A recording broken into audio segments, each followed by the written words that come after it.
หลวงพี่เลียว แล้วก็โยมป๋องเป็นผู้รับผิดชอบในส่วนของรายการตรงนี้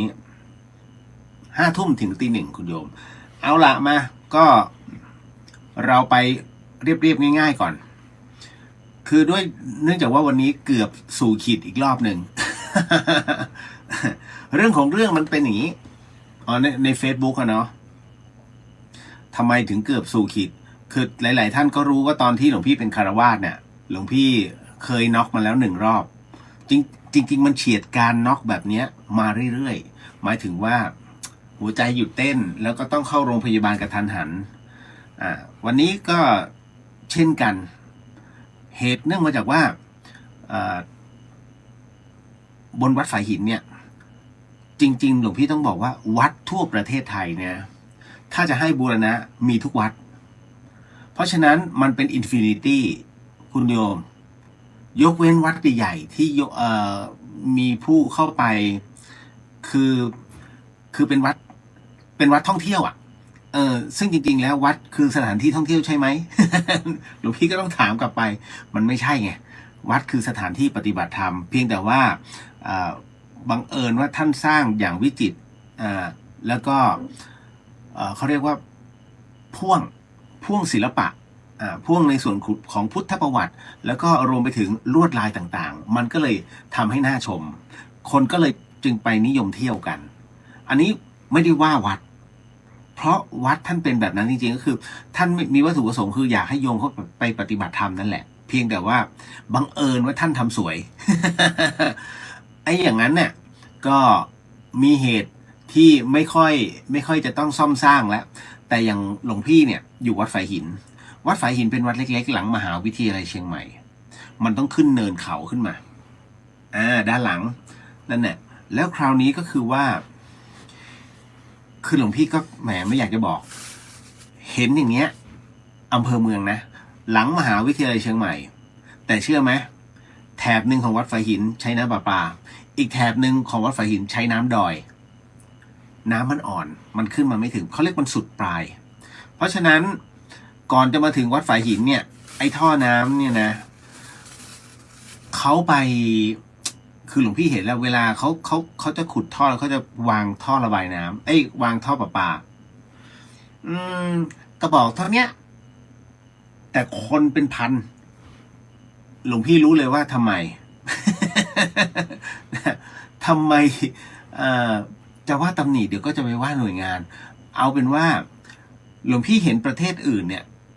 ยกเว้นเพื่อนบ้านเราบางประเทศแต่หลวงพี่ที่ไปต่างประเทศเนี่ยหลวงพี่ไม่เคยเห็นเขาต่อประปาที่ต้องผ่านตัวบ้านเนี่ยแค่เนี้ยไม่เคยเห็นแต่ท่อใหญ่มากๆเพื่ออะไรคือน้ำมันโฟลว์ดีกว่าน้ำมันขาดแล้วคอนโดเพียบก่อนจะถึงวัดฝายหินคอนโดเขาต้องเปิดน้ำตามปกติไม่มีทางเขาก็ต้องใช้ตัวดูดเข้าไปถูกไหมทุกคนต่างแย่งกันดูดเครื่องชั้นใหญ่กว่าเครื่องชั้นแรงกว่าตายวัดมีแต่ลมพระเป่าฮืด มันไม่ขึ้นนั่นแหละเพราะฉะนั้นวัดฝายหินเองเนี่ยก็ไม่ใช่ว่าจะเจริญมากมายหลวงพี่บอกเสมอว่าท่านใดที่ขึ้นมาบนวัดฝายหินไม่ได้น่าเที่ยวนะที่นี่เรามีแค่พระธรรมให้กับหมวดหมู่ของพระปฏิบัติแค่นั้นเลยเพราะฉะนั้นจะมีนักท่องเที่ยวเขาเดินเทรลเดินขึ้นไปข้างบนกันเสมอมันเราไม่มีงบเพียงพอหรอกแบบนั้นเพราะว่าลำพังของค่าน้ำค่าไฟของสถานีเนี่ยพระอาจารย์ท่านก็ลำบากแหละเพราะนั้นจะไม่ฟุ่มเฟือยเด็ดขาดคือวัดฝายหินเนี่ยเป็นไม่ฟุ่มเฟือยเอาง่ายๆเพราะฉะนั้นพอไม่ฟุ่มเฟือยเนี่ยถนนมันจะแย่ นะระบบไฟแย่พูดกันตรงๆระบบไฟแย่แบบไหนคือถ้าสมมติว่าท่านใดเป็นช่างไฟหรือแฟนคุณโยมเป็นช่างไฟลองให้เขาขึ้นมาบนวัดฝายหินนี่เขาจะบอกโอ้โหท่านอยู่กันได้ยังไงนี่ใครเขาต่อสายไฟให้ สายไฟทำไมมันโผล่มาอย่างนี้ทองแดงนี่หลาเลยฝนตกนี่ยังต้องระวังกันเลยเพราะมันเก่ามากหลวงพี่ก็พยายามเขาจะหลวงพี่ถึงได้บอกไงถ้าจะเรียกบุญซ่อมแซมวัดนะบึ้มเพราะ ราะฉะนั้นหลวงพี่จึงทำได้เท่าที่ทำเพราะ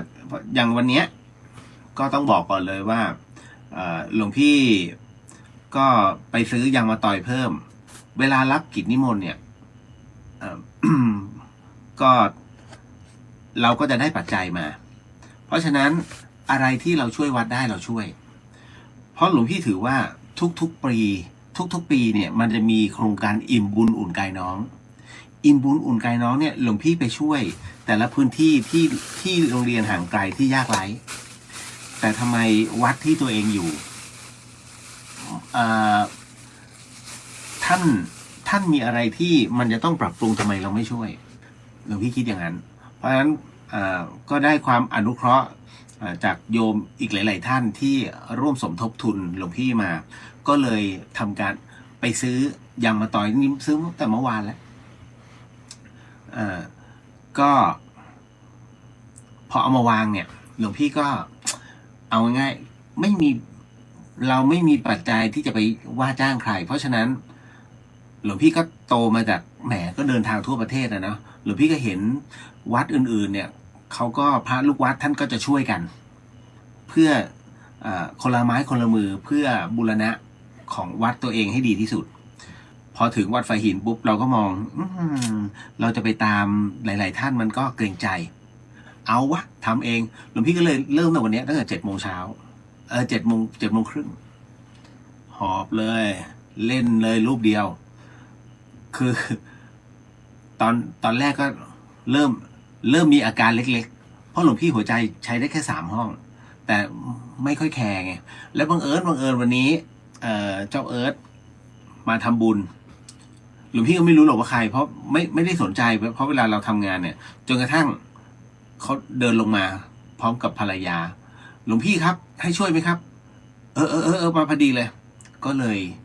ได้โยมมาช่วยแกะแล้วก็ช่วยปาดเล็กน้อยอุปกรณ์หลวงพี่จะมีกรรไกรยางมะตอย1 ถุงจริงไม่ใช่มันประมาณ10 ถุงอะแต่หลวงพี่มีกรรไกรแล้วก็มีกลวยสำหรับกั้นรถ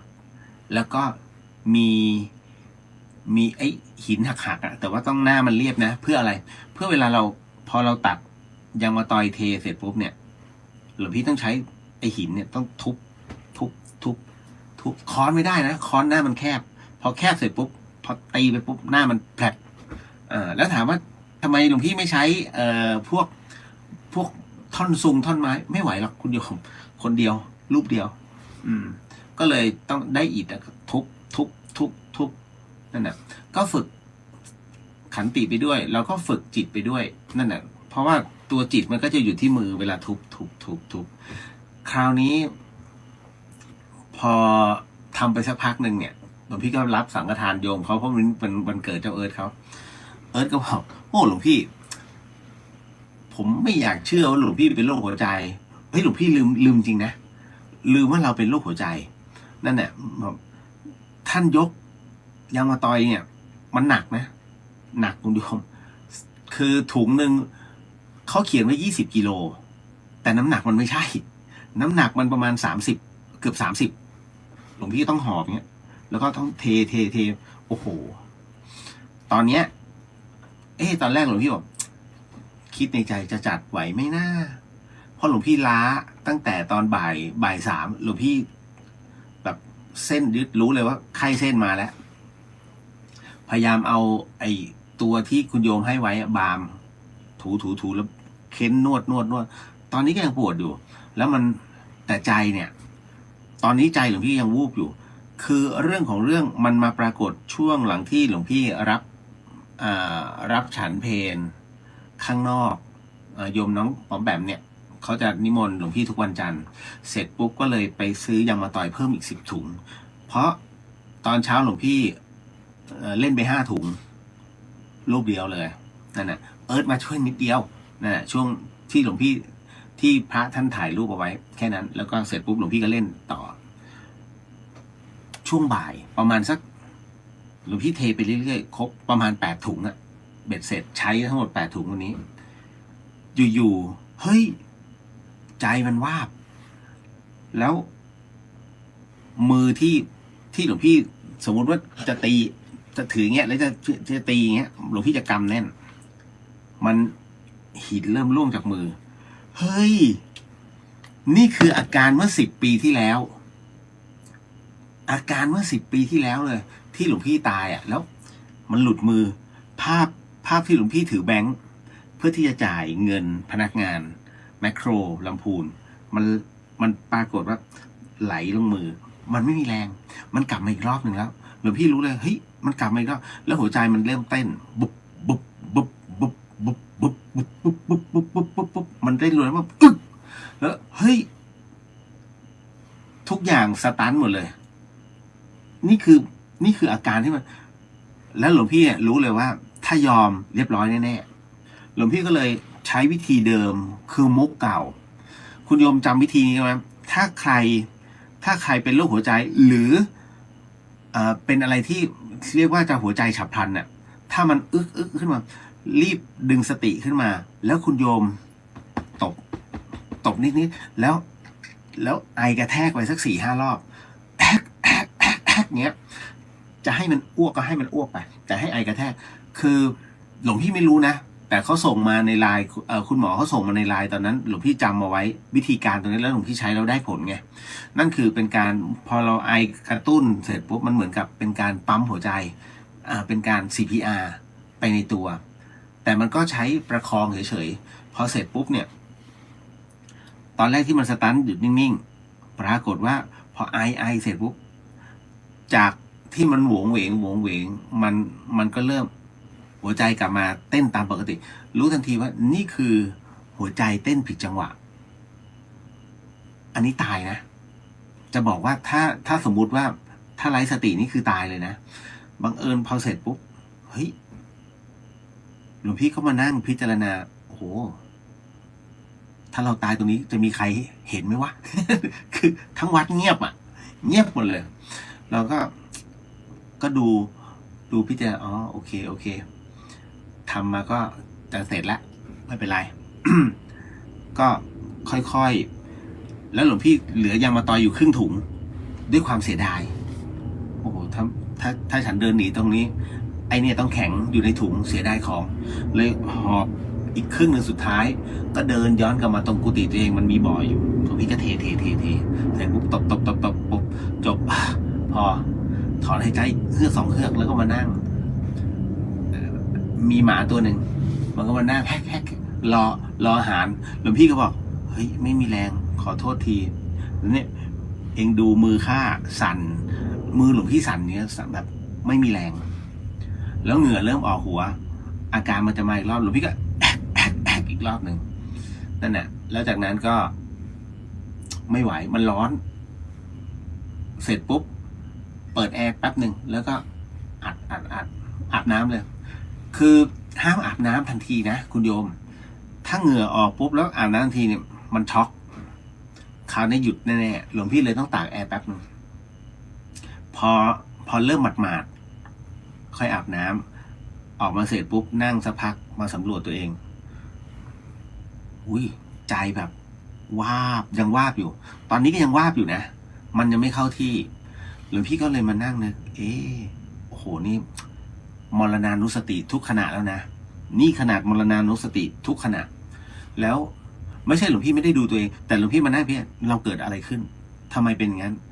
อ๋อคำที่เจ้าเอิร์ธมันเตือนผมอะนึกว่าหลวงพี่ไม่ได้เป็นโรคหัวใจโอ้คือการหอบหิ้วของหนักอันนี้หมอห้ามเพราะว่าหลวงพี่ใส่สเตนไว้1 เส้นก็คือขดลวดการยกอะไรพวกนี้มันอาจจะมีการคลาดเคลื่อนหรือว่าหลุดหรือแตกทำให้เส้นเลือดแตกนั่นแหละก็เลยโอ้โหเฮ้ยนี่บวชนะถ้าไม่บวชนึกในใจกูตายแน่ๆตอนนี้เฉียดมากๆตั้งแต่บวชหลวงพี่เฉียดตายอยู่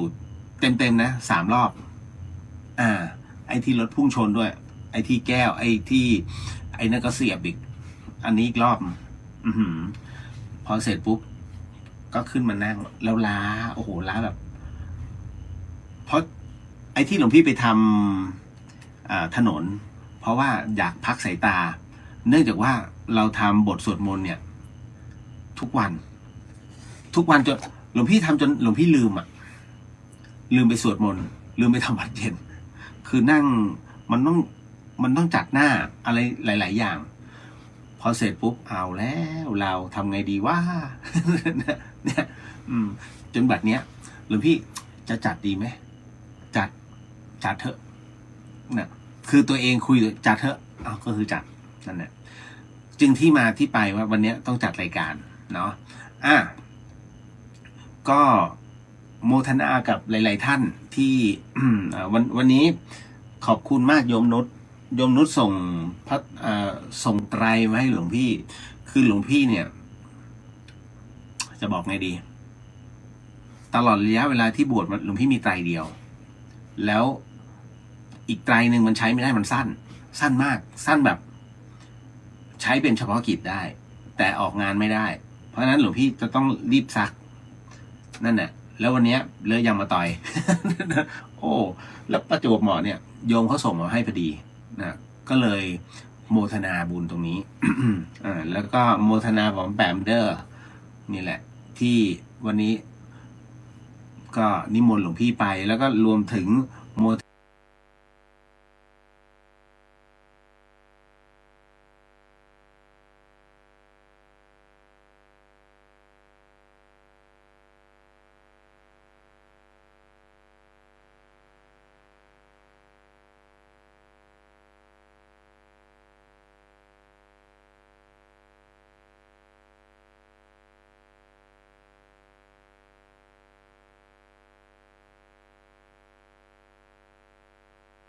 กายสุขภาพโอ้ยฉันแข็งแรงแต่ทำไมที่ผ่านมาเนี่ยตายเป็นว่าเล่นไม่สงสัยเหรอเขาแข็งแรงนะหลวงพี่เป็นนักกีฬานะเป็นนักกีฬาบอกเลยแล้ว แล้วหลวงพี่ไม่เคยเป็นโรคหัวใจแต่เมื่อ10 ปีที่แล้วอยู่ๆมันอึกขึ้นมานี่แหละเพราะฉะนั้นมันก็เลยทำให้โอ้โหไม่น่าเชื่อนั่นแหละเพราะฉะนั้นใครที่อ้างว่าโอ๊ยฉันแข็งแรงฉันออกกำลังทุกวันหลวงพี่เหมือนกันไม่จริงอย่าไปคิดว่าตัวเองสุขภาพดีบทมันเป็นทันทีเพราะอะไรคุณโยมตรวจเคยตรวจเขาเรียกว่าหลอดเลือดหัวใจมั้งไหมแล้วเคยตรวจทุกเดือนไหมมันตรวจทุกเดือนไม่ได้ไงถูกไหมมันเป็นแค่เส้นเลือดเล็กๆบางๆนี่เพราะฉะนั้นผู้ที่เป็นเส้นเลือดไขมันอุดตันในเส้นเลือดเนี่ยไม่รู้ตัวมาก่อนหรอกหมอก็จะบอกว่าโอ้นี่คอเลสเตอรอลไอ้ตัวนี้ไขมันดีเยอะโอเคภูมิปลอดภัยคนนี้ไขมันเลวเยอะต้องระมัดระวังแต่เชื่อไหมคนไขมันดีที่ออกกำลังเนี่ยไขมันดีนะไม่ใช่ว่าออกลดความอ้วนนะไม่ใช่แต่ก็ตายมันแปลกตรงนี้ต้องระมัดระวังมากเพราะฉะนั้นจะบอกว่าอย่าประมาทคุณโยมห้ามประมาทเด็ดขาดให้สังเกตเราทุกขณะจิตว่าอ๋อตัวเรามันเป็นแบบนี้ถ้ามันเกิดอาการวิงเวียนแล้วแน่นในหน้าอกถ้าจะแน่นด้วยอาการหายใจไม่ออกหรืออะไรก็แล้วแต่ให้คุณโยมรีบหายใจเลยให้ไอแรงๆเป็นการปั๊มหัวใจ เนี่ย4-5 ครั้งแล้วก็หยุดแป๊บนึงแล้วก็ทำต่อมันเหมือนเป็น CPR ตัวเองอันเนี้ยหลวงพี่ไม่รู้ว่าจะใช้ได้กับใครหลายๆคนมากน้อยแค่ไหนแต่หลวงพี่ใช้มันได้ผลกรณีตรงนี้ก็เลยต้องบอกไว้ก่อนเนาะเอาละแล้วก็วันนี้มีคุณโยมถามเหมือนกันว่าเรื่องนรกสวรรค์ต่างประเทศเป็นอย่างไรเรื่องของตอนก่อนจะตายว่ากันว่ามีคนมาหาจริงหรือเปล่าเดี๋ยววันนี้ตอบคำถามให้อันนี้หลวงพี่ก็ต้องตอบไปก่อนเนาะเอาละเดี๋ยวมาทักทายกันแล้วเดี๋ยวเรามานั่งสมาธิเอาบุญเอากำลังกันก่อน แล้วก็หลังจากนั้นค่อยมาตอบคำถามกันเพราะวันนี้หนักจริงๆโอ้หลวงพี่หนักเอาง่ายๆไม่กล้าที่จะวางมือเพราะว่ามือมันสั่นยังสั่นอยู่หลวงพี่ก็ไม่รู้เหมือนกันว่ามันเอาจริงนะอยากจะหลับแต่มันก็หลับไม่ได้กลัวไม่ตื่น เพราะมันวิวตอนนี้ก็ยังวิวอยู่เพราะด้วยการที่เรายกแล้วมันหนักมากมันหนักจริงๆ เอ่อคือการยกที่คุณโยมยกดัมเบลใช่ไหมยกดัมเบลมันยังประมาณน้ำหนักได้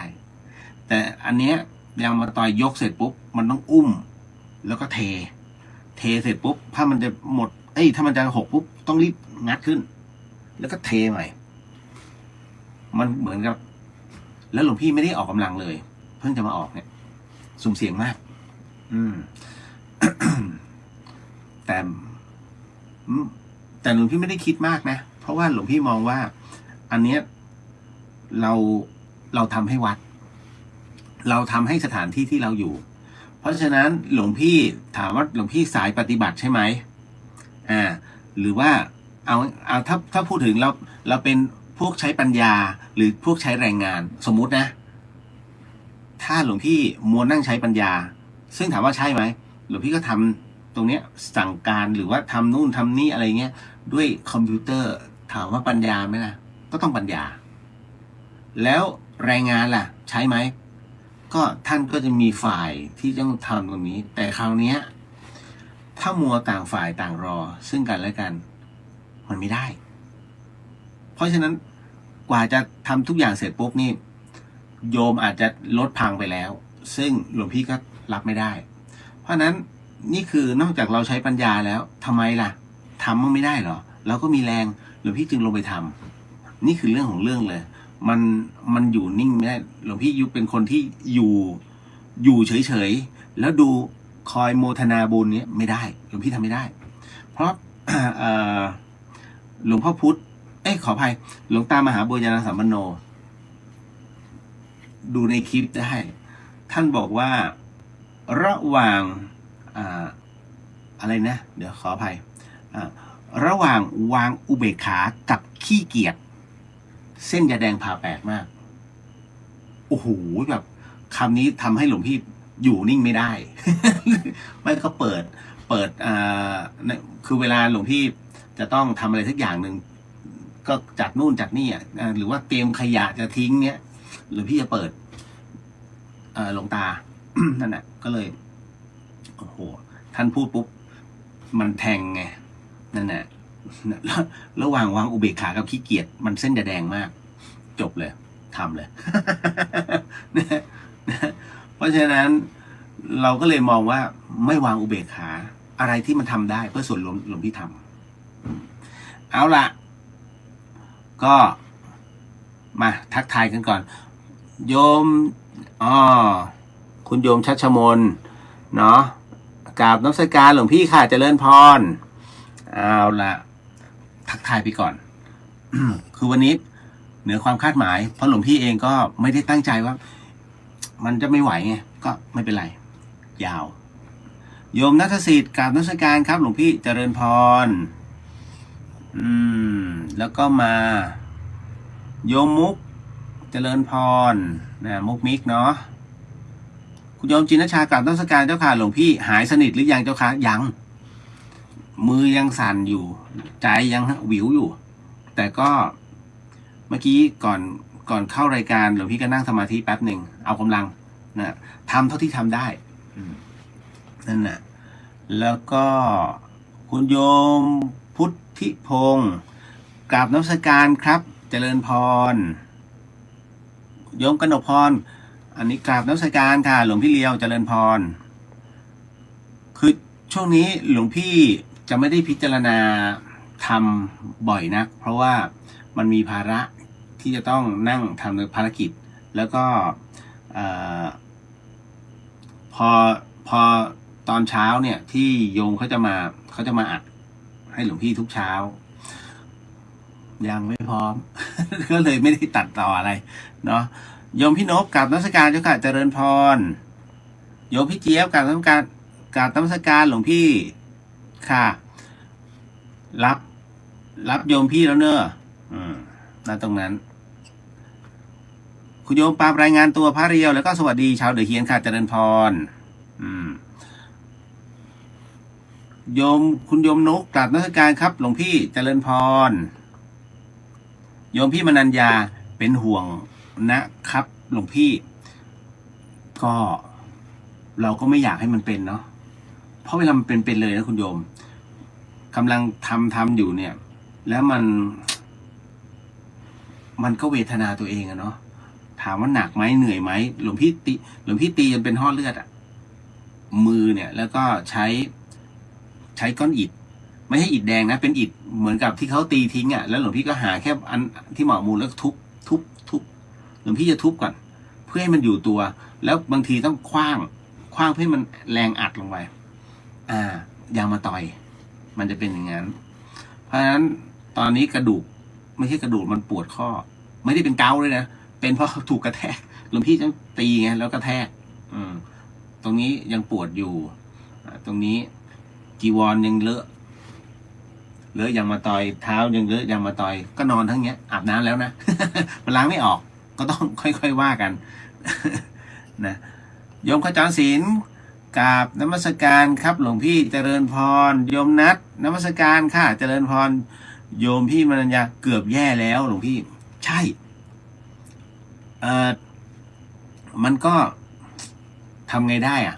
ทั้งกั้นถนนก็คือต้องมีเครื่องกั้นใช่ไหมเพราะหลวงพี่จะทำทีละครึ่งเพื่อเวลาโยมเข้าวัดเนี่ยมันจะได้มีช่องถ้าทำทีเดียวปุ๊บเนี่ยโยมเข้าไม่ได้แล้วเดี๋ยวนะหลวงพี่ไม่แน่ใจว่าวันพฤหัสคงไม่ได้เพราะวันพฤหัสหลวงพี่ไม่อยู่วันศุกร์เดี๋ยวขอดูวันศุกร์ก่อนวันศุกร์เนี่ยถ้าภาคบ่ายไม่มีปัญหาหลวงพี่จะเทปูนคือมันก็มีงบไม่เท่าไหร่หรอกคือโยมเขาถวายมาก็ต้องทำตามวัตถุประสงค์เพราะหลวงพี่ซื้อไอ้เหล็กไวเมทไปแล้วเตรียมวางแล้วจะเทก่อนหลวงพี่จะดูก่อน1 โม่เนี่ยมันจะได้แค่ไหนแล้วอีกโม่หนึ่งหลวงบอกแล้วไงว่าเททีละครึ่งเพราะฉะนั้นถ้าเทแค่โม่เดียวเนี่ยมันก็จะอยู่แค่สูงไม่เท่ากันหลวงพี่ต้องใช้อีกโม่หนึ่งเทข้างหนึ่งเพื่อให้มันพอดีกันนั่นแหละก็เดี๋ยวต้องดูก่อน เนาะเอาละคุณโยมเพนกราบนมัสการหลวงพี่ค่ะเจริญพรมาถึงโยมปามหลวงพี่เลียวต้องรักษาตัวเองหน้าที่ท่านช่วยสืบสารพระศาสนาแหม อย่าโหมงานนะพักผ่อนน้อยค่อยๆทำไปพระอาจารย์ภัสกรท่านก็โหมงานเหมือนกันไม่อยากให้ท่านไปอยู่หมู่บ้านเดียวกันตอนนี้ เดี๋ยวคือ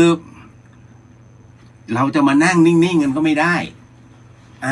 แล้วถ้าเราไม่ทำใครจะทำถูกไหมจะบอกว่า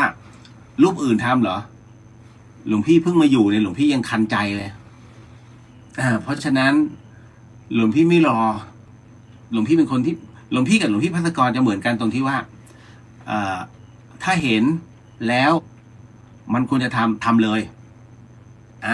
มีเงินเท่าไหร่เอาเท่าที่มีแล้วก็ทำมันแล้วก็จากนั้นเสร็จปุ๊บแล้วเป็นคนที่ถ้าทำอะไรค้างคาไม่ทำหลวงพี่เป็นคนที่ไม่ชอบทำอะไรค้างคาเอาให้จบเพราะฉะนั้นเวลาสร้างอะไรเนี่ยต้องสร้างให้จบถึงจะโอเคแต่ถ้าสร้างแล้วคาไว้เพื่อที่จะรออีกเดือนหนึ่งไม่ทำต้องคำนวณแล้วว่าทำได้ก็จบแค่ตรงนั้น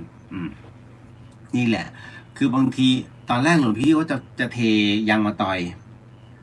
ทั้งเส้นอันนี้โยมก็คำนวณมาให้ว่าถ้าเทยางมาต่อยทั้งเส้นเนี่ยตีไป100 เมตร200,000โอ้โหไม่ไหวหรอกหลวงพี่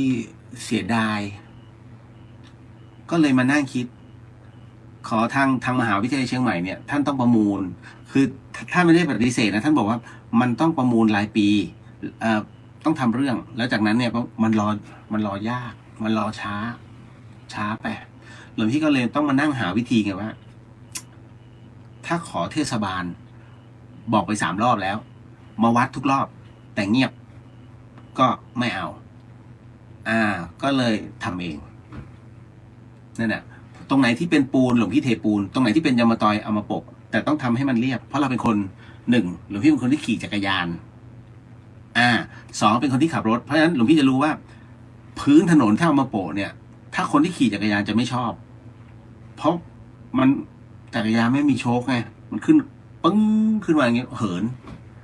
ต้องทำให้มันเรียบที่สุด เราก็จะเข้าใจหัวอกคนขี่จักรยานนั่นแหละ นี่แหละโยมลิลลี่กราบนมัสการค่ะหลวงพี่เจริญพรต่อมากลัวไปอยู่หมู่บ้านเดียวกับหลวงพี่ท่าน ยังเช็คตัวเองอยู่ พอรู้ตัวเองปุ๊บอะโอเคแต่ตอนที่เมื่อ10 ปีที่แล้วหลวงพี่มานั่งตรงนี้ได้เพราะหลวงพี่ภัสกรนะถึงก่อนเลยรูปแรกจับเสร็จปุ๊บเนี่ยภาพยังติดตาเลยแล้วภาพท่านก็มาเหมือนกันวันนี้ก็แวบนึกถึงท่านเลยโอ้ตายแล้วครั้งนี้ถ้าเป็นอะไรไปนี่ฉันไม่มีหลวงพี่แล้ว มันก็จะนึกถึงจริงปอมแปมกราบนมัสการหลวงพี่เจ้าขาเจริญพรคุณโยมจินชาคนเราจริตต่างกันความถนัดต่างกันบางคนเป็นฐานหลักเป็นฐานกายทักษะดีใช้แรงใช้สัญชาตญาณดีบางคนรู้ฐานคิดปัญญาดีการใช้สมองการจัดการบางคนฐานใจการดูแลคนมนุษยสัมพันธ์ดังนั้นตามกำลังและเหตุปัจจัยที่เอื้อถูกต้องเพราะบังเอิญว่ามันเป็นเหตุปัจจัยในจังหวะนั้นน่ะหลวงพี่ซื้อมากองไว้ยังมาตอยจะแข็งขึ้นจนมันไม่สามารถจะใช้งานในการเทถนนได้หลวงพี่ไม่รอฟ้าดินไงเล่นเลย นั่นแหละก็ไม่เป็นไรถ้าพรุ่งนี้ดีขึ้นหน่อยนึงหลวงพี่ก็จะเล่นสักถุงหนึ่งเทต่อเอาแค่ถุงเดียวเพราะว่าวันนี้ที่มันเป็นอย่างเงี้ยเพราะหลวงพี่โหมทีเดียว8 ถุงนี่หนักนะถ้าตีไปเกือบ200 กิโลเพราะว่ามันตกเกือบ30 โลน้ำหนักต่อถุงแล้ว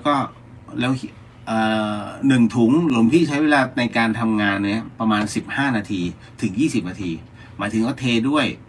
ตบด้วยกั้นถนนด้วยรูปเดียวเลย แล้วพอเสร็จปุ๊บสักพักหนึ่งหลวงพี่ต้องหาสิ่งของมาโปะเพื่อไม่ให้เวลารถเขาเหยียบแล้วมันดีดขึ้นรถเขาจะพังไม่ใช่รถเขาจะเลอะเดี๋ยวมันจะล้างยากโยมสาวินีโยมน้องสาวินีนมัสการเจ้าข้าเจริญพรทำเท่าที่ทำได้ ก็มาเป็นช่วงของเรามานั่งสมาธิกันดีกว่า เนาะเดี๋ยวเราสมาทานศีลกันเอาจริงนะตอนแรกเนี่ยหลวงพี่ก็มองว่าคุณโยมหลายท่านเนี่ยทำงานแล้วมันจะมีช่วงเวลาพักก็คือเที่ยงถึงบ่ายโมงถูกป่ะตอนที่หลวงพี่ทำอะไรล่ะทำถนนไปหลวงพี่ถ้าวันนั้นหรือทุกวันเนี่ยโยมมีงานหรือว่าโยมมีทุกข์ทางใจเราควรจะมีการไลฟ์สดในเรื่องของการนั่งสมาธิสัก10 นาทีดีไหมช่วงระยะเวลา11:45 ถึง 11:55คือเอา10 นาทีเพื่อให้โยมนั้นได้ปฏิบัติเล็กๆมันคิดอย่างนี้จริงๆนะแล้วก็มันก็เลยท้ายที่สุดแล้วหาเรื่องเข้าตัวเองไหม เดี๋ยวหมายถึงคำว่าหาเรื่องเข้าตัวเองเนี่ยหมายถึงว่าบางทีหลวงพี่ต้องไปข้างนอกกว่าจะกลับมาเนี่ยมันบ่ายโมงกว่าก็ก็เลยเก็บไว้ก่อนนิ่งๆเอาละมาเข้าสู่ในช่วงของการสมาทานศีลกันคุณโยมที่เรียกว่าพิการทางสายตาเนาะแล้วก็ต้องใช้โสตประสาททางหูเยอะที่สุดก็ ก็คอยปฏิบัติตามศีลเนี่ยเป็นเครื่องป้องกันที่คุณโยมได้ยินเสียงของหลวงพี่อยู่นะศีลก็คือเครื่องป้องกันอะไรเครื่องป้องกันจากหมู่มารทั้งหลายที่มันจะมากระทบกระเทือนจิตใจดังนั้นมันเหมือนกับเป็นแก้วที่จะครอบเราเอาไว้ส่วนคนที่สายตาดีอยู่แล้วเราก็รู้อยู่ว่าศีลเป็นสิ่งที่สมบูรณ์แห่งความเป็นมนุษย์เพราะฉะนั้นในเรื่องของการว่าด้วยข้อศีลนั้นเนี่ยก็คือการเติมเต็มให้มีความเป็นมนุษย์อย่างสมบูรณ์เอาละเพราะฉะนั้นท่านใดที่ว่าตามได้ก็ว่าตามท่านใดที่กลัวว่าตามไม่ทันน้อมจิตตามเนาะเอาละเดี๋ยวหลวงพี่นำก่อน สาธุ นะโมตัสสะภะคะวะโตอะระหะโตสัมมาสัมพุทธัสสะนะโมตัสสะภะคะวะโตอะระหะโตสัมมาสัมพุทธัสสะนะโมตัสสะภะคะวะโตอะระหะโตสัมมาสัมพุทธัสสะว่าตามเนาะพุทโธธัมโมสังโฆศีลข้อ 1ไม่ฆ่าสัตว์ศีลข้อ 2ไม่ลักทรัพย์ศีลข้อ 3ไม่ประพฤติผิดในกามศีลข้อ 4ไม่พูดเท็จศีลข้อ 5ไม่ดื่มสุราและของมึนเมาบัดนี้ข้าพเจ้าตั้งใจรักษาศีลแล้วบัดนี้ข้าพเจ้าคือผู้มีศีลข้าพเจ้าผู้มีศีลละอายต่อผลของการทำความชั่วกลัวต่อผลของบาปกรรมข้าพเจ้าผู้มีศีลมีหิริโอตปะมีกายเป็นมนุษย์มีใจเป็นเทวดาเป็นมนุษย์เทโวผู้เข้าถึงความเป็นสหายกับเหล่าเทวดาทั้งหลายณบัดนี้ข้าพเจ้าทั้งหลายขออดโทษลดกรรมที่ข้าพเจ้าได้ประมาทพลาดพลั้งในช่วงวันนี้ลงในฉับพลันและขอให้กรรมดีที่ข้าพเจ้าหรือเหล่ากัลยาณมิตรได้ทำไว้นั้นขอจงมาแทรกส่งผลบุญนี้ให้ข้าพเจ้าได้มีความสุขและประสบผลสำเร็จตลอดไปเถิดสาธุสาธุสาธุเอาล่ะมาเราเป็นช่วงของการนั่งสมาธิเอาล่ะเพราะฉะนั้นในการนั่งสมาธิกับหลวงพี่นี้หลายๆท่านก็จะรู้อยู่แล้วเนาะท่านใดที่มาใหม่นั้นวิธีการนั่งของหลวงพี่ก็คือนั่ง ง่ายๆนั่งเลยนั่งโดยที่ไม่เบียดเบียนส่วนอื่นส่วนใดของร่างกายให้เมื่อยเพราะฉะนั้นนั่งเท่าที่เราอยากจะนั่งมือสองข้างจะประสานกันก็ได้หรือจะวางไว้ที่หน้าตักก็ได้ไม่มีปัญหาตัวจะตั้งตรงจะโน้มเอียงก็ไม่มีปัญหาแต่ขอให้มีสมาธิเพราะฉะนั้นมีสมาธิอย่างไรอะไรก็ตามที่เป็นสิ่งที่ทำให้จิตใจของเรานั้นไม่สงบกรุณาทิ้งไปความคิดเรื่องราวที่เกิดขึ้นภายในวันนี้ที่ผ่านมาทิ้งไปและแผนการในวันพรุ่งนี้ก็ขอให้วางลงก่อนอย่าเพิ่งคิดเอาแค่ปัจจุบันดังนั้นณขณะนี้ขอให้คุณโยมนั้นได้นั่งหลับตาลงแล้วหายใจเข้าลึกๆแล้วก็ผ่อนหายใจออกหายใจเข้าหายใจออกเราต้องหลับตาเพราะว่าเราต้องการที่จะปิดทวารตัวนี้ไม่ให้วอกแวกไม่ให้มีอะไรมากระทบในสายตาเพราะฉะนั้นเวลานั่งสมาธินั้นเนี่ยบางคนพยายามจะฝึกในเรื่องของการลืมตาเพื่อให้มีสมาธิกับหลับตาเพื่อให้มีสมาธิเพราะฉะนั้นณตรงนี้นี่เองการลืมตาให้มีสมาธินั้นเนี่ยค่อนข้างจะยากเพราะเวลามีอะไรที่ผ่านเข้ามาแม้กระทั่งยุงหรือแม้แต่กระทั่งบางสิ่งบางอย่างเป็นแมลงที่มันจะวิ่งชนเข้าสู่ดวงตาเราก็จะผวาถูกไหมตัวจิตมันก็จะถูกดึงกลับมาพอดีไม่ต้องเป็นสมาธิกันท่านจึงหลับตาพอหลับตาเสร็จปุ๊บมันกำหนดง่ายหน่อยเพราะฉะนั้นนั่นแหละคือที่มาที่ไปเอาล่ะคุณโยมตอนนี้เรานั่งสมาธิเนาะ ตัวจิตของเรานั้นมันจะไวมาก ในเรื่องของการคิดไม่ว่าจะเป็นเรื่องราววันนี้เรื่องราวของลูกค้าเรื่องราวที่ผ่านๆมาเรื่องราวที่สะเทือนใจมันพยายามจะคิดเพื่อล่อหลอกเราจิตตัวนี้คือมารดังนั้นในตัวเราทุกคนมีมารและมีเทพอยู่ด้วยกันแต่ทำไมล่ะเทพจึงไม่ช่วยเราเทพจะไม่ช่วยเพราะในขณะที่เรานั่งสมาธิอยู่มารจะสำแดงมาเทพนั้นอยู่ในสมาธิเป็นที่เรียบร้อยเพราะฉะนั้นเราต้องขจัดมารออกโดยที่ไม่คิดถึงโดยการกำหนดลมหายใจเข้าออกเข้าออก ดังนั้นจุดศูนย์กลางในการนั่งสมาธิด้วยกันมีทั้งหมดด้วยกัน5จุดที่เราสามารถระลึกแล้วก็ไปจับเอาตรงนั้นให้เป็นตัวสมาธิ 1. ท้องน้อยใต้สะดือลงไป 2. สะดือ 3. หัวใจ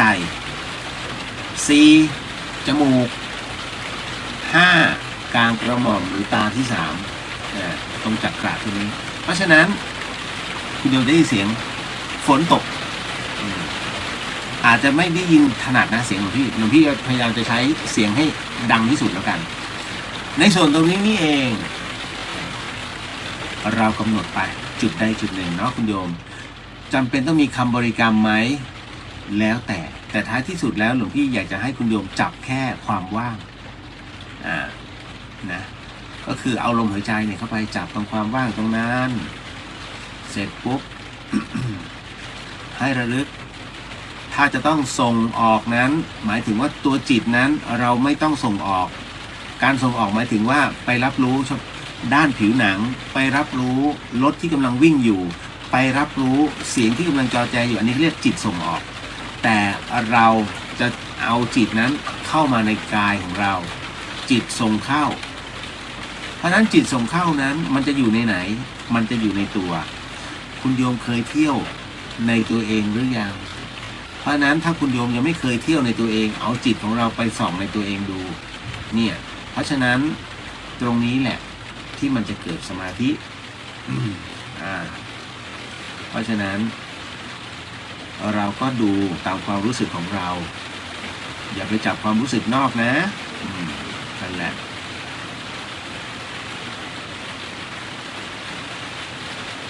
ค่อยๆหายใจเข้าหายใจออกผ่อนตามลำดับของเราแต่ให้มีสมาธินี่แหละเพียงแค่จิตของเรานั้นอยู่ในความว่าง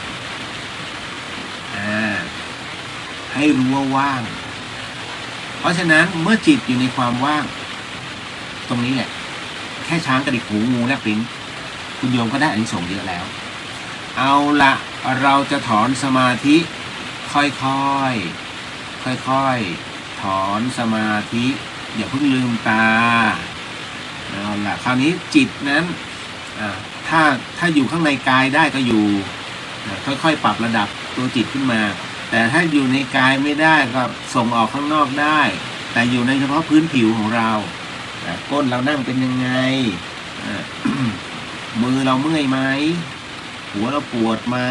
นี่เขาเรียกจิตส่งออกแต่มันส่งแค่รอบๆตัวเราค่อยๆลืมตาคุณโยมค่อยๆลืมตาเนาะเอาล่ะโมทนาสาธุมีที่กรวดน้ำอยู่ข้างๆไหม104.5ทุกท่านก็ฟังอยู่เนาะรู้ใช่ไหมตอนนี้วัดไฟหินฝนตกหนัก เสียงราคาดังมากเอาล่ะถ้าพร้อมแล้วน้ำหยาดอยู่ข้างๆคุณโยมกรวดแห้งไปก่อนก็ได้กรวดแห้งหมายถึงว่าน้อมจิตน้อมใจตามให้กับผู้ที่เราอยากจะให้เพราะฉะนั้นยะถาให้ผีสัพพีให้คนจำเอาไว้แค่นั้นเอาล่ะถ้าพร้อม ยะถาวาริวหาปุราปาริปุเรนติสาคารังเอวะเมวะอิโตตินังเปตานังอุปกปติอิชิตังปฏิตังตุมหังคิปะเมวะสมิชันโตสัพเพปุเรนตุสังกปา จันโทปนารโสยะธามณิโชติระโสยะธาสัพเพติโยวิวันชันตุสัมภโรโควินาศตุมาเตภวะวันตรายโยสุขีทีขายุโกภวะอภิวาทนาสิริสนิจังพุทธาปัจจายโนจัตตารโอธรรมวัฏฐันติอายุวันโนสุขังนังสัพพะพุทธานุภาเวนะสัพพะธัมมานุภาเวนะสัพพะสังฆานุภาเวนะพุทธรัตนังธัมมรัตนังสังฆรัตนังอินนังรัตนานังอนุภาเวนะจตุราสีติสหสัทธัมมาขันธานุภาเวนะปิตกัตตยานุภาเวนะชินสาวกานุภาเวนะสัพเพเตโรคาสัพเพเตพยาสัพเพเตอันตรายาสัพเพเตอุปัฏฐวะสัพเพเตทุนนิมิตาสัพเพเตอวมังคาราวินาสันตุอายุวันทโกธนวัฏทโก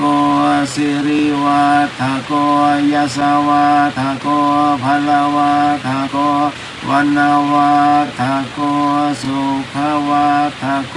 โหตุสัพพทาทุกขโรคพยาเวราโสกาสัตุจุปะทวะอเนกาอันตรายาปิวินาสันตุจเตชะสาชยสิทิทานังลาภังสุทิภาคยังสุขังพลังสิริอายุจวันโนจะโพคังโวเตียจะยะสาวะสัตวัสสาจะอายุจะเชียวสิทธิภวันตุเตภวตุสัพพมังคารังราคันตุสัพพเทวตาสัพพพุทธา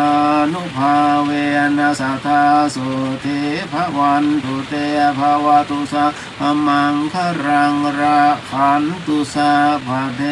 วตาสัพพธัมมานุภาเวนะสัทธาสุทิภวันตุเตภวตุสัพธรรมังคารังรักขันตุสัพพเทวตาสัพพสังฆานุภาเวนะสัทธาสุทิภวันตุเตสาธุ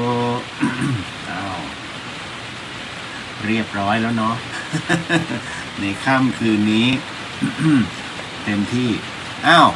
มาเข้าสู่เรื่องราวที่หลายๆท่านสงสัยแล้วก็มีข้อคำถามมาเยอะเหลือเกิน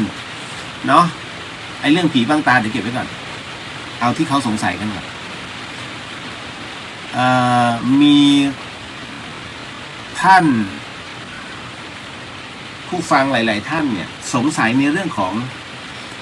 นรกและสวรรค์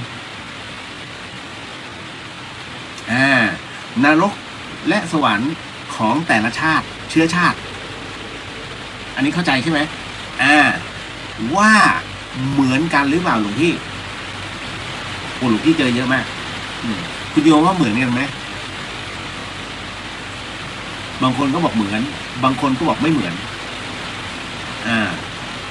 นรกของแขกเป็นยังไงนรกของฝรั่งก็เป็นยังไงถูกไหม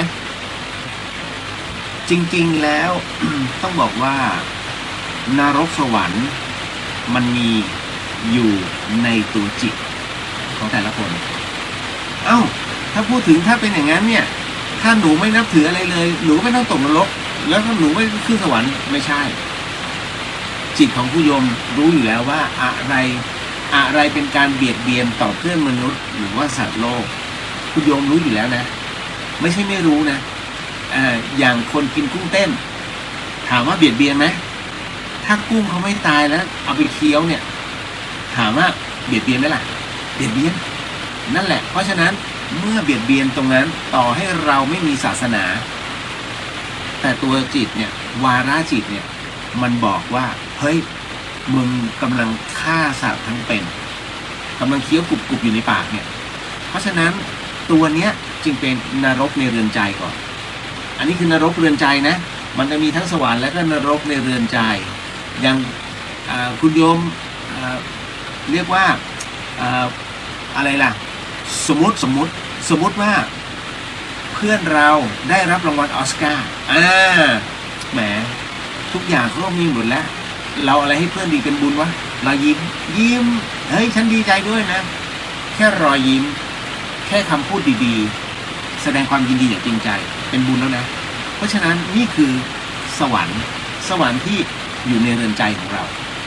ดังนั้นกรณีของนรกสวรรค์เนี่ยถามว่ามีในทุกศาสนามีในทุกเชื้อชาติไหมถูกมีเบื้องต้นคือในเรือนใจของแต่ละคนแต่ทั้งนี้ทั้งนั้นเนี่ยกรณีของนรกสวรรค์ที่มันเกิดขึ้นหลังความตายถูกไหม16ชั้นฟ้า15ชั้นดินเราจะแยกได้ไหมว่าเมื่อต้องเป็นแบบนี้เชื้อชาตินี้เรานรกสวรรค์เดียวกันหรือเปล่าอยากจะบอกว่า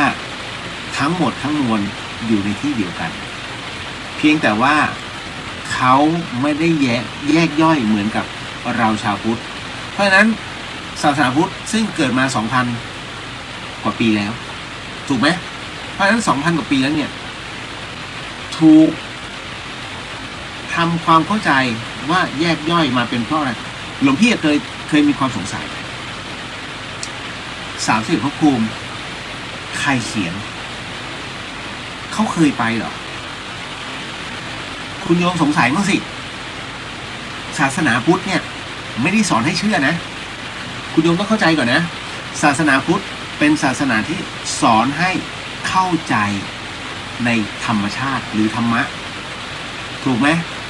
ครั้งหนึ่งที่องค์พระสัมมาสัมพุทธเจ้านั้นได้ถามกับทุกคนว่า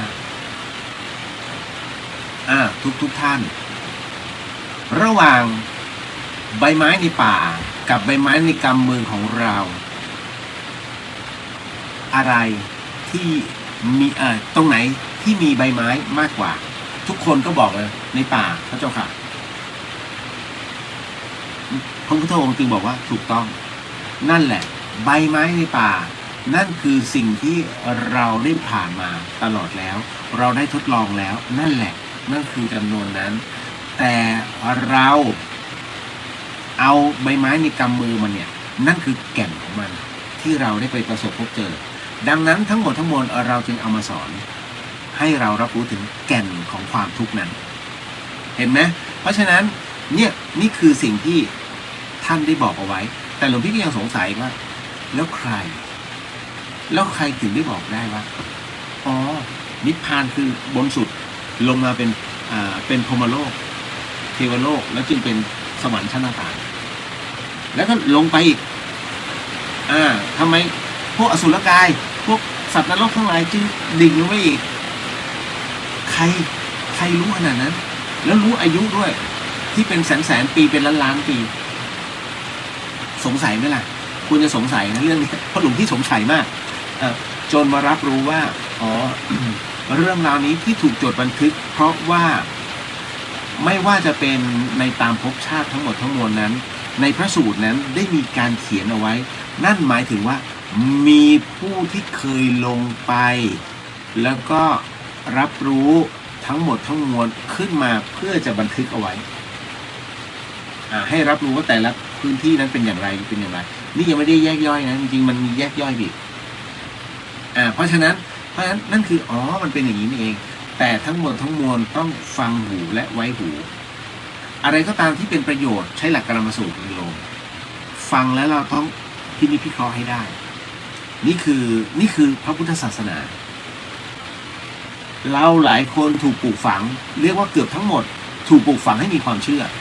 ไม่ใช่แนวของพุทธศาสนาโดยแท้เพราะพุทธศาสนาเมื่อสอนแล้วคุณโยมต้องพิจารณาด้วยจริงไหมอ๋อท่านพูดอย่างนี้จริงว่ะพอได้พิจารณาว่าเป็นเรื่องจริงแล้วเราลงใจเสร็จปุ๊บนี่นั่นหมายถึงว่าท่านได้ทำการพิสูจน์พิจารณาและเข้าใจนี่แหละพระพุทธศาสนาอันนี้เก็ตนะเพราะฉะนั้นในเรื่องของนรกสวรรค์นั้นมันอยู่ในเรือนใจก็จริงแต่เมื่อตายลงแล้วนรกที่เดียวกันสวรรค์ที่เดียวกันเนี่ยอันนี้ก็ต้องบอกไว้ก่อนเนาะแล้วมีผู้ถามมาอีกว่ามีความสุขเดี๋ยวนะแป๊บนึงเดี๋ยวขอหลวงพี่ติ๊กก่อนว่านรกสวรรค์นี่เอาอยู่นี่โอเคต่อมามีผู้ถามมาคือมันอยู่ในหัวข้อใกล้เคียงกันที่ต้องควรจะตอบไง มีผู้ถามมาว่า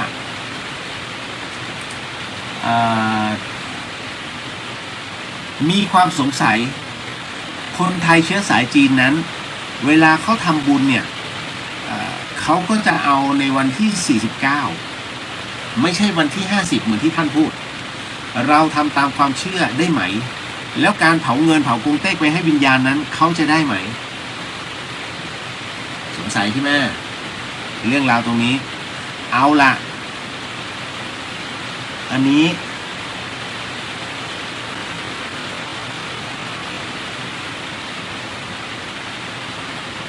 คุณโยมพี่กุลทองนมัสการค่ะหลวงพี่เจริญพรคุณโยมจินชาญน้อมกราบโมทนาสาธุท่านนำภาวนาแล้วก็ให้พรเจ้าค่ะแล้วก็สาธุกับทุกท่านที่ร่วมปฏิบัติภาวนานะกับกรณีที่เอาทีละอันก่อนเนาะ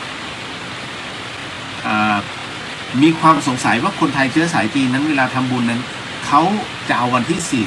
49ไม่ใช่50หลวงพี่จะบอกว่าคนไทยที่เป็นเชื้อสายจีนหรือไทยเนี่ย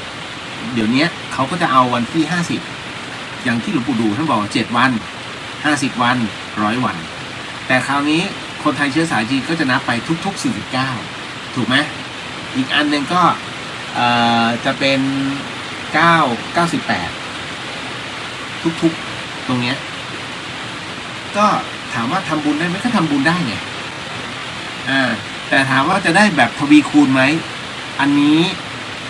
ถ้า50ถึงจะทวีคูณหลวงพี่พูดตามที่หลวงปู่ดูท่านได้บอกเอาไว้ไง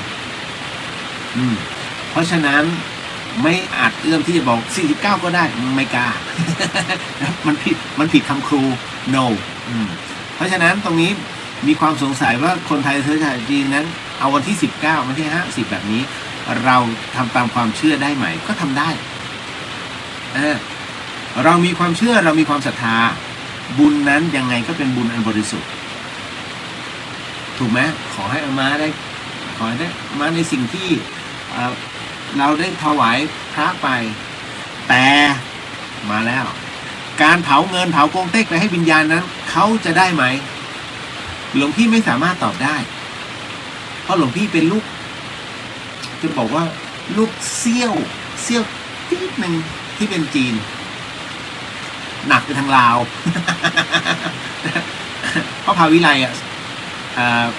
เป็นลาวเนาะ กรณีตรงนี้เนี่ยหลวงพี่ต้องบอกก่อนว่า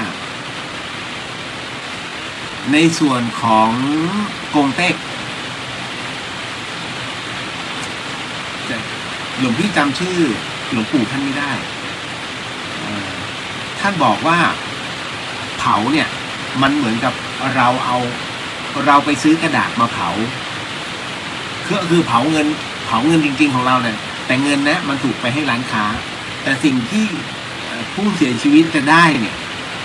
จากวงเต็กไม่ว่าจะเป็นคอนโดมือถือไอ้นี่นู่นนั่นเนี่ยถามว่าได้ไหมคำตอบคือไม่ได้เผาขี้เท่าได้ขี้เท่าแต่ถ้าทำบุญได้บุญถูกไหมเพราะฉะนั้นงั้นก็ไม่ต้องทำบุญแล้ว ถูกป่ะไม่ต้องทำบุญทำชั่วได้เลย แล้วท้ายที่สุดแล้วรอให้ลูกหลานเผากงเต็กไปให้ ก็มีไงซึ่งจริงๆถามว่ามันทำได้แบบนั้นไหมไม่ได้ การเกิดอีกครั้งหนึ่งหรือว่าจะเป็นอะไรก็แล้วแต่สิ่งที่มันติดตัวไปได้คือบุญกุศลไม่ใช่กงเต็กเพราะฉะนั้นหลวงพี่จึงพยายามจะไม่พูดเรื่องนี้เพราะว่าอะไรมันไปกระทบความเชื่อของใครหลายคนแต่ในเมื่อถามหลวงพี่มาหลวงพี่ก็ต้องตอบตรงๆว่าเมื่อเผากระดาษก็ได้ขี้เถ้าจริงก็ได้ขี้เถ้าไงเพราะพอเผามันไม่ได้อะไรแต่ถ้าทำบุญได้คุณโยมลองอย่างที่หลวงพี่บอกว่าถ้าเราไม่เคยทำบุญ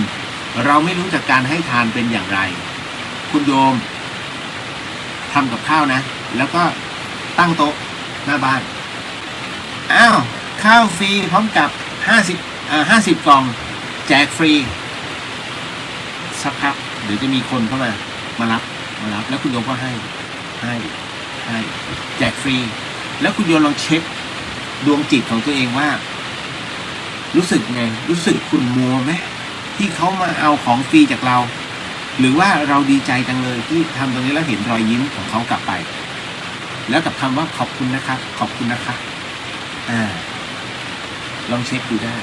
นี่แหละเขาเรียกว่าทานนี่คือผลบุญอีกอันหนึ่งซึ่งถามว่าทำได้ไหมเราก็ทำกันได้หลวงพี่ยังออกโรงทานอยู่บ่อยๆนั่นแหละเพราะฉะนั้นเนี่ยนี่คือสิ่งที่เราสามารถทำได้เนาะเพราะฉะนั้นการเผาอะไรตรงเนี้ยที่เป็นขี้เถ้าไปเนี่ยมันไม่ได้ครับอันนี้เก็ตนะต่อมาลายไทยการนมัสการหลวงพี่เจ้าข้าเจริญพรคุณอริยพรกราบนมัสการสาธุข้าเจริญพรคุณโยมมุนานนมัสการค่ะฝนตกเหรอคะแน่นอนที่สุดดังลั่นเลย ตามเหตุเนาะเอาละตอบคำถามต่อไปหลวงพี่ก็ไม่มั่นใจคืออย่างนี้รายการนี้มันจะถูกรีรันอีกครั้งหนึ่งหลวงพี่ก็ไม่ได้แจ้งพระอาจารย์ท่านมันจะถูกรีรันโดยน้องเอ็ดดี้น้องที่เขาเป็นดีเจสายธรรมะที่จังหวัดชลบุรีเอ็ดดี้เขาจะเอาของหลวงพี่ไปออกช่วงบ่ายอีกรอบหนึ่งกับสถานีเครือข่ายของเขาทั่วประเทศก็เขาบอกว่ามันดีธรรมะหลวงพี่มันตรงไหน หลวงพี่ก็ตอบคำถามโยมถามมาหลวงพี่ก็ตอบไปก็แค่นั้นเองนั่นแหละ คงจะไม่มีท่านใดกล้าเหมือนหลวงพี่หรอกเพราะมันเป็นเรื่องอดินไตย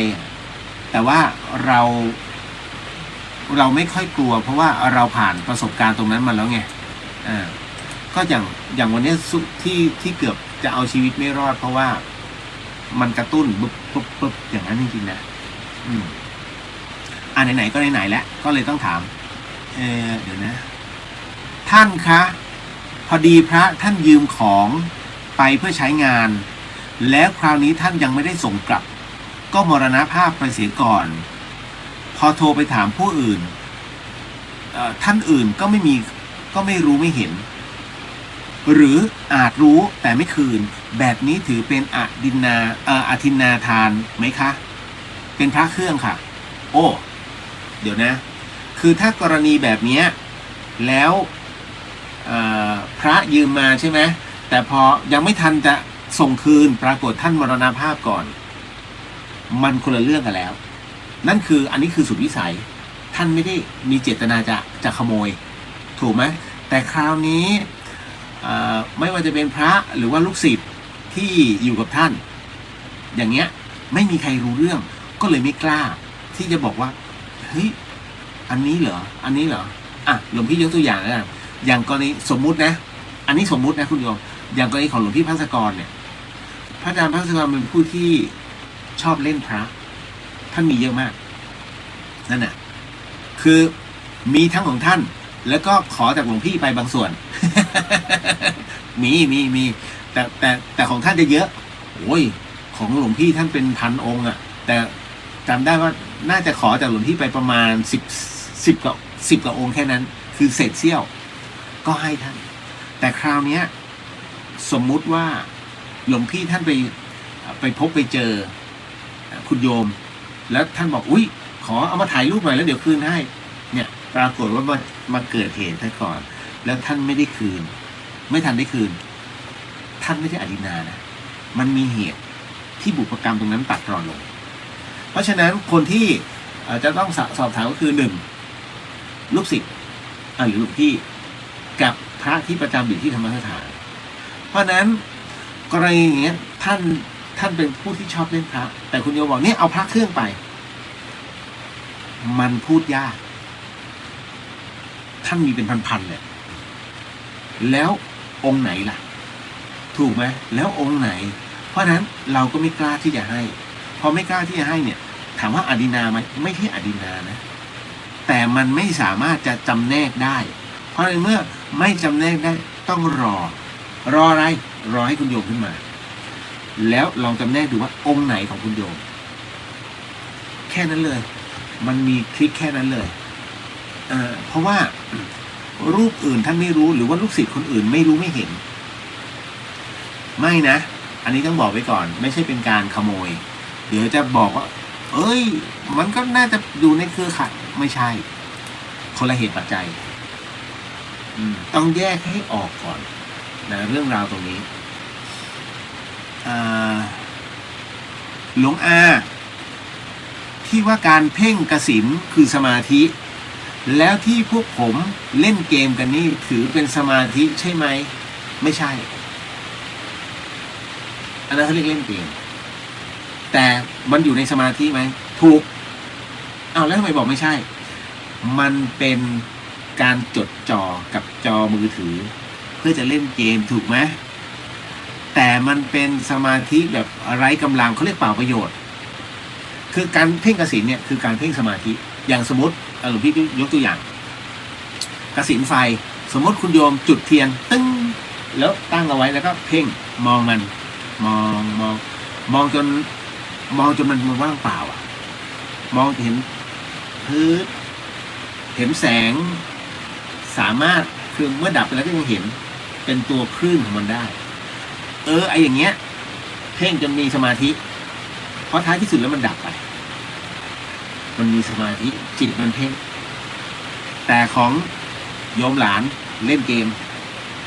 สมาธิอยู่ตรงไหนลูกอยู่ที่จอถูกถามว่ามีกำลังไหมมีกำลังแบบไหนฆ่ามันเฮ้ยส่งอาวุธหน่อยเฮ้ยเติมเห็นไหมถามว่าสมาธิมีไหมมีไงสมาธิแบบนี้ก็เหมือนคนขับรถคุณโยมมีหน้าที่ขับรถเข้าเกียร์เหยียบเบรกจอดฮึบไฟแดงจอดนี่สมาธิแต่มันไม่มีกำลังคืออะไรคือความว่างเพราะฉะนั้นเมื่อเพ่งสมาธิแบบกสิณเนี่ยเขาเพ่งเพื่อให้เกิดความว่างแล้วก็จับเขาเรียกเส้นของมันได้ว่าเมื่อไฟมันดับไปหรือเราสามารถมองเห็นเปลวไฟนั้นเนี่ยสามารถเห็นเป็นเส้นอันยาวๆได้เลยซึ่งตาจริงๆเนี่ยจะเห็นได้แค่เป็นแค่ดวงธรรมดาแต่ตาของเราเป็นมันหางมันยาวไว้ถ้าได้ขนาดนั้นคือสมาธิอัปปมาสมาธิแล้วมันจะสูงมากตรงนี้นี่เองจึงไม่เหมือนกันนะลูกนะหลวงอาบอกไว้ก่อน เดี๋ยวจะเตือนท่านหน่อยคือหลายๆท่านก็มีบุตรหลานวันนี้ก็มีโยมน้องมาเล่าให้ฟังนั่นแหละแต่ไม่ใช่โยมน้องคนเดียวนะหลายๆท่านที่มาหาหลวงพี่เนี่ยประสบปัญหาลูกหลานแอบเติมตังค์โดยที่ไม่บอกไม่กล่าวผู้ใหญ่ก็เคืองมันเป็นวัยของเด็กคือบางทีเราเข้าใจถ้าลูกเขาต้องการยอมรับจากหมู่เพื่อนเราต้องสอนให้ลูกรู้จักประมาณตนอยู่ด้วยเพื่อนได้แต่ถ้าเพื่อนแบบนี้ต้องเปย์เพื่อนอย่าคบลูกอย่าคบ ตรงเคารพในตัวเราเพราะฉะนั้นณตรงนี้หลวงพี่จึงพยายามจะบอกว่าถ้ากรณีของลูกหลายๆคนเนี่ยแอบไปเติมตังค์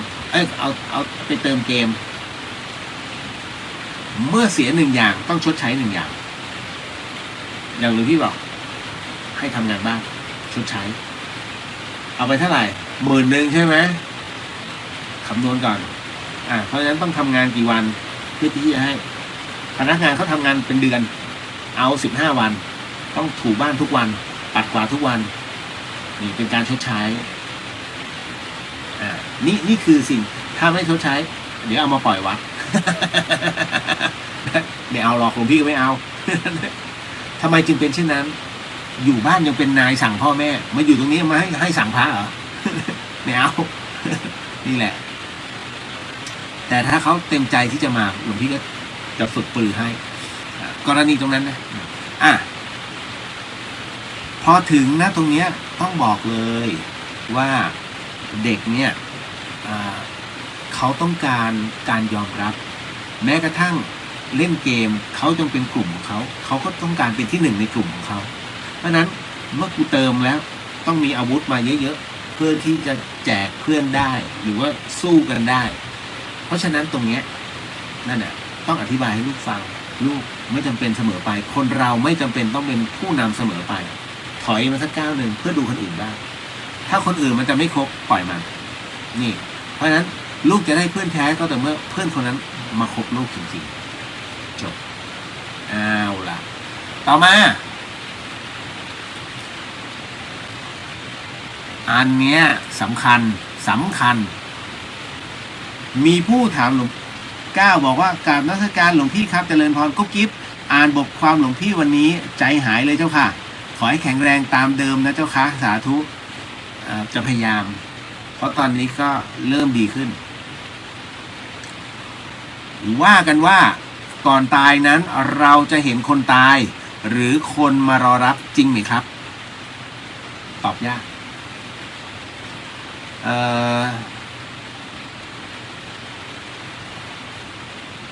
ตอนที่หลวงพี่หลุดจากร่างเนี่ยหลวงพี่เห็นคนมารับไหมคนที่รู้จักไหมไม่หลวงพี่เห็นคนในโรงพยาบาลคนเก่าคนแก่ ในโรงพยาบาลแล้วถามว่ามารับไหมตอนสุดท้ายไงที่หลวงพี่บอกว่ามีคนนุ่งเตี่ยวแดงไม่สวมเสื้อมันยืนอยู่ลิบๆพอสักพักหนึ่งรู้ว่าต้องไปกับมันแน่ๆเขาไม่อยู่ข้างหน้าเตรียมแล้วแต่บังเอิญหลวงพี่ภัสกรเข้ามาก่อนไงก็เลยฟื้นนะอันนะเพราะฉะนั้นหลวงพี่ก็ตอบไม่ได้แล้วมันมีหลายเคสมากที่สมัยก่อนเนี่ยคือหลวงพี่จะเป็นประเภทแบบเนี้ยมาตั้งแต่ก่อนบวชแล้วไงเพราะฉะนั้นคนที่เขารู้จักเขาก็จะเล่าเรื่องราวต่างๆบอกว่าเนี่ยเลียวคุณป้าจะไปแล้วนะแต่อยู่ๆฟื้นขึ้นมาหลวงพี่ก็เลยคุยกับคุณป้าท่านนั้นคุณป้าก็เลยบอกว่าก็ไม่รู้มันฝันว่าตัวเองอยู่ในชุดขาวแล้วก็ยืนอยู่ข้างล่างยืนอยู่ข้างล่างหมายถึงอยู่ข้างล่างบ้านแล้วหน้าบ้านของเขาเป็นเหมือนกับเป็นสวนมีทางเข้ามีรถจอดได้มันเหมือนว่ามีรถเมล์มาจอดตรงหน้าบ้านเพื่อจะรอรับป้าแต่คราวนี้ป้าก็พอถึงเสร็จปุ๊บก็มองเห็นคนใส่ชุดขาวเต็มรถเมล์เลยแล้วเราก็มันจะมีเราจะยืนได้ไหมว่าแน่นเลยนะพอจะก้าวเสร็จปุ๊บมีเสียงหนึ่งบอกว่ายังไม่ใช่คันนี้ของเจ้ารอไปก่อนแล้วรถก็ออกแล้วคุณป้าก็ยังอยู่ในชุดขาวท้ายที่สุดนั้นคุณป้าก็ฟื้นขึ้นมาแล้วก็มาเล่าเรื่องนี้ให้ฟังอันนี้แค่คนแรกคนที่สองอันนั้นคือเป็นลมแล้วก็น็อกไปเลยหมดสติไปเลยพอหมดสติไปเสร็จปุ๊บเนี่ยปรากฏว่าณตรงนั้นเนี่ยเขาหลุดไปเลยนะเขาไปเดินปนเปกับคนอีกเยอะเลยนั่นน่ะแต่ในขณะเดียวกันเขาก็บอกว่า มีคนบอกว่า อย่าเพิ่งยังไม่ใช่ทาง ตรงนี้ไม่ใช่ทางของท่าน ทางของท่านอยู่ด้านโน้นแล้วเห็นแล้วทางตรงนี้ที่เขาชี้มันไม่มีคนเลยเขาก็เดินไปจนกระทั่งฟื้นขึ้นมา อันนั้นคืออีกลายหนึ่งลายของเจ้าอ้อยคือใครจำเรื่องราวที่หลวงพี่บอกเป็นเด็กผู้หญิงที่ฆ่าตัวตายได้ไหมอ้อยคือคนที่คิดฆ่าตัวตาย ผิดหวังจากความรักแค่น้อยใจแฟนคือไม่ใช่หรอกไม่ใช่น้อยใจแฟนหรอกหลวงพี่เคยด่าเขาตอนเป็นคฤหัสถ์บอกมันรำคาญมึง หลวงพี่ด่าไปมีอย่างที่ไหนแฟนเป็นนักกีฬามหาลัยเตะบอลไงที่สนามโอ้ยสาวๆก็มาเชียร์กันไอ้นี่ก็แสดงความเป็นเจ้าข้าเจ้าของก็เรียกชื่อแฟนเนี่ยประมาณว่าเดี๋ยวไปกินข้าวกันนะเธอนี่นู่นนั่นจนกระทั่งแล้วเป็นคนที่ขี้หึงไปเฝ้าแฟนสนามบอลทุกวันเนี่ยใครเมื่อกี้การแกมันด่าหมดจนกระทั่งมันถึงขีดสุดเนี่ยผู้ชายมันมีขีดสุดนะคุณโยมผู้หญิงระวังนะโยมน้องทั้งหลายพอมันถึงขีดสุดเนี่ยมันไม่เอาเลยนะพอถึงขีดสุดปุ๊บไอ้นี่ก็งอนสาวมาทักแฟนตัวเองแฟนตัวเองก็ทักตอบด้วยก็เลยงอนไม่พอใจพอไม่พอใจเสร็จปุ๊บกลับห้องพักอันนี้คืออ้อยก็รอว่าแฟนจะมาง้อเมื่อไหร่สรุปแฟนไม่ง้อพอแฟนไม่ง้อนี่เอาแล้ว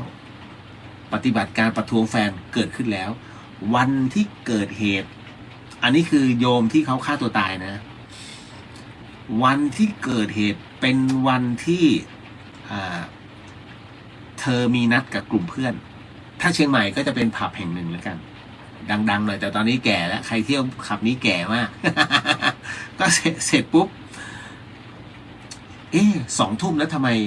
อ้อยยังไม่มาอันนี้คือกลุ่มเพื่อนนะทำไมอ้อยยังไม่มาก็เลยโทรหาไอ้นั่นก็รับสายปลายสายรับสายพอดีอันนี้เฮ้ยอยู่ไหนเนี่ยได้เวลานั้นแล้วไม่มา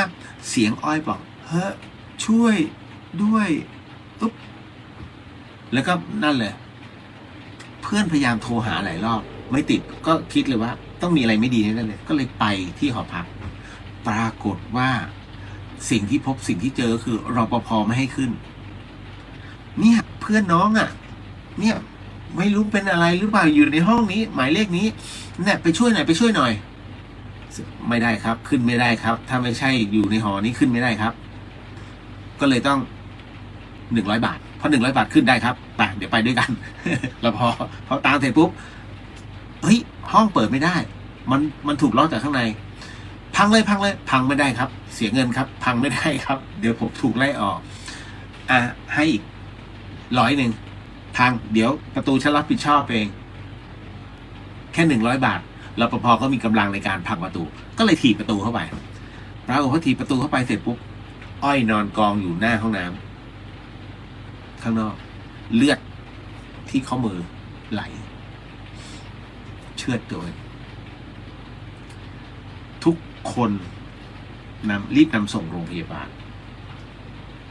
เธอไปอยู่ใน ICU แล้วก็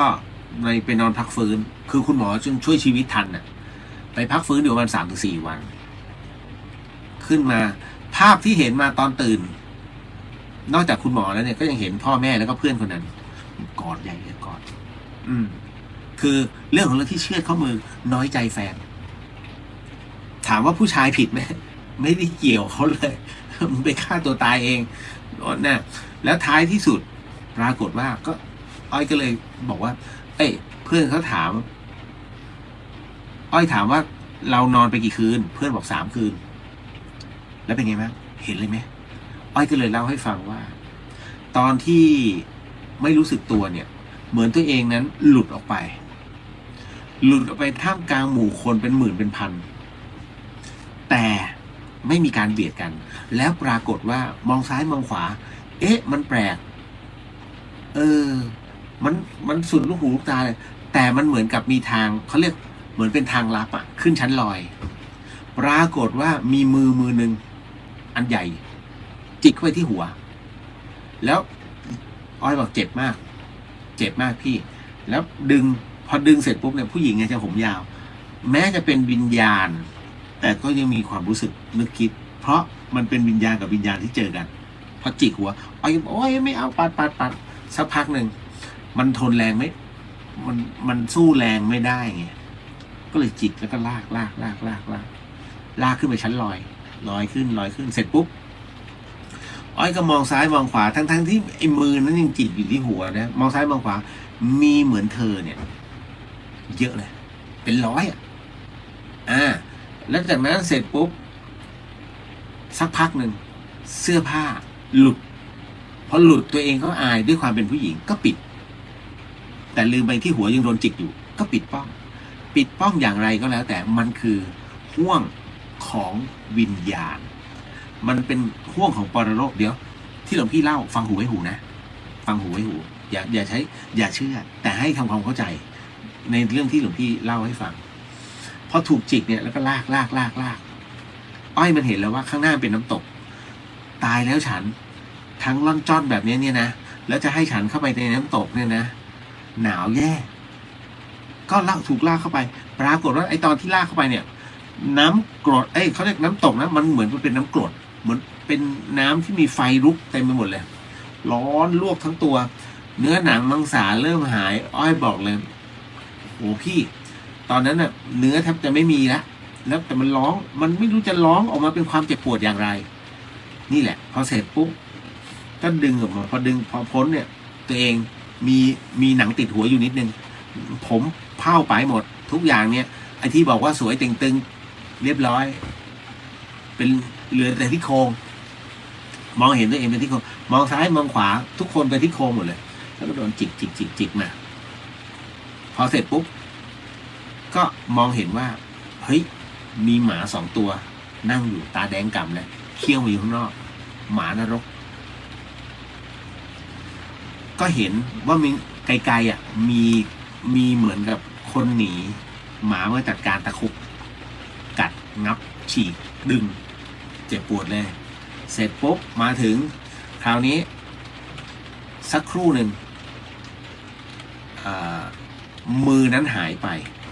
เป็นภาพของผู้ชายเต็มตัวเข้ามาแทน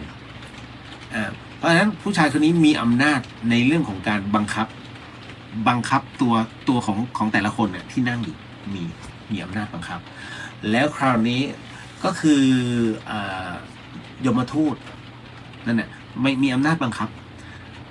แล้วคราวนี้ เสร็จปุ๊บก็ถามชื่ออะไรนามสกุลอะไรปรากฏว่าอ้อยมันดวงดีมากคุณผู้ฟังไอ้น้องคนนี้ชื่อเนี่ยเหมือนกันทั้งชื่อและนามสกุลเป็นชื่อและนามสกุลเดียวกันหมดแต่เวลาเขียนไม่เหมือนกัน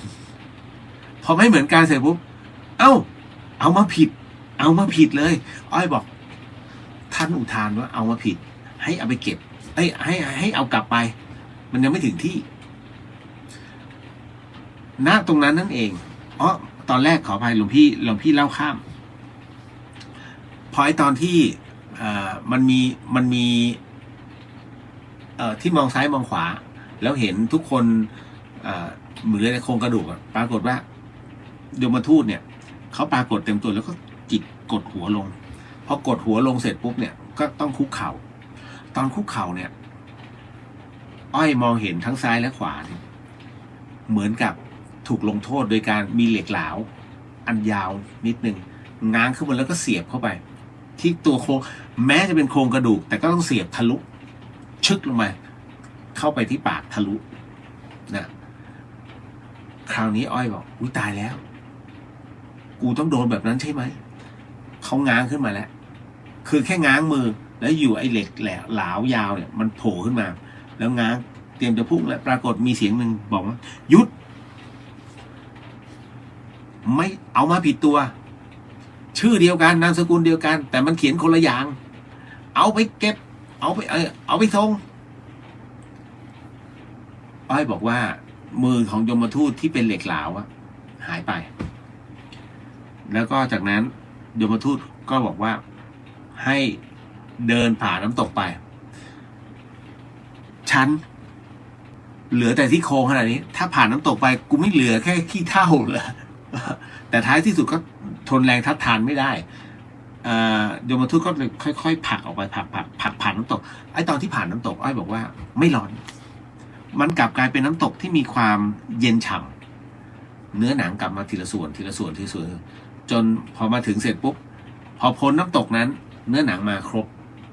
เดินไปหน่อยนึงมีเสื้อผ้ามาใส่ฟึบเหมือนเดิมแล้วเสียงหนึ่งดังบอกว่าข้างหน้าเห็นแสงสว่างใช่ไหมเดินตรงไปอย่าหันกลับมาถ้าเจ้าหันกลับมาเจ้าจะไม่มีทางกลับไปได้แล้วให้จำไว้ว่านี่คือเบื้องต้นของโทษแห่งการฆ่าตัวตายเบื้องต้นนะไอ้ที่โดนน้ำตกที่เป็นไฟลวกตัวจนเหลือแค่กระดูกถูกหมานรกฟัดถูกเหล็กเหลากำลังจะทิ่มปากนี่คือเบื้องต้นอันนี้คือสิ่งที่ถ้าคุณโยมเคยฟังเรื่องราวของหลวงพี่เรื่องนี้ของโยมอ้อยเนี่ยหลวงพี่เล่าเนี่ยไม่ผิดจากของเดิมเลยถูกไหมเพราะฉะนั้นบางคนรับรู้แล้วเรื่องนี้พอถึงนั้นตรงนั้นเสร็จปุ๊บอ้อยก็เดินตรงไปด้วยความกลัวว่าเฮ้ยมันจะกลับได้จริงเหรอแล้วข้างหน้ามันเป็นเราก็อยากจะหันกลับไปมองแต่ในเมื่อท่านเตือนว่าถ้าหันกลับมามองจะกลับไม่ได้ไม่ก็เลยตรงไปที่แสงสว่างพอตรงแสงสว่างปุ๊บก็คือช่วงที่ลืมตาขึ้นมาเห็นคุณหมอแล้วก็เห็นเพื่อนๆกอดกันนี่คือเรื่องราวที่หลวงพี่เล่าคร่าวๆให้ฟังนะว่าเนี่ยแต่ละเหตุการณ์แต่ละเรื่องราวเนี่ยมันมีเหตุการณ์ที่มันต่างกันถามว่ามีคนมารับไหมล่ะมีคนที่ตายไปแล้วมายืนรอรับไหมมันแล้วแต่สถานการณ์เพราะบางคนเพ้อออกมาบอกว่าเนี่ยแฟนมายืนรอที่ปลายเตียงก็มีนะเพราะฉะนั้นตีสรุปว่ามันก็น่าจะมีเจริญพรแต่จะใช้คำว่ากันว่านะใครก็ว่ากันว่าเนาะไอแบบเขาว่าแป๊บหนึ่งต่อมามีท่านใดอยากสงสัยไหมครับหนึ่งตึ๊ดต่อมาอันนี้ไปแล้วเรื่องกสิณเนาะหลวงพี่ยังไม่ได้ติ๊กพอดีไปเห็นชาวบ้านกำลังเอาทั้งค้อนเอาทั้งตัวเจาะถนนเพื่อรื้อเจดีย์เหมือนว่าท่านจะสร้างใหม่แบบนี้ทำได้ใช่ไหมครับไม่สมควรคือถ้าจะรื้อเจดีย์เนี่ย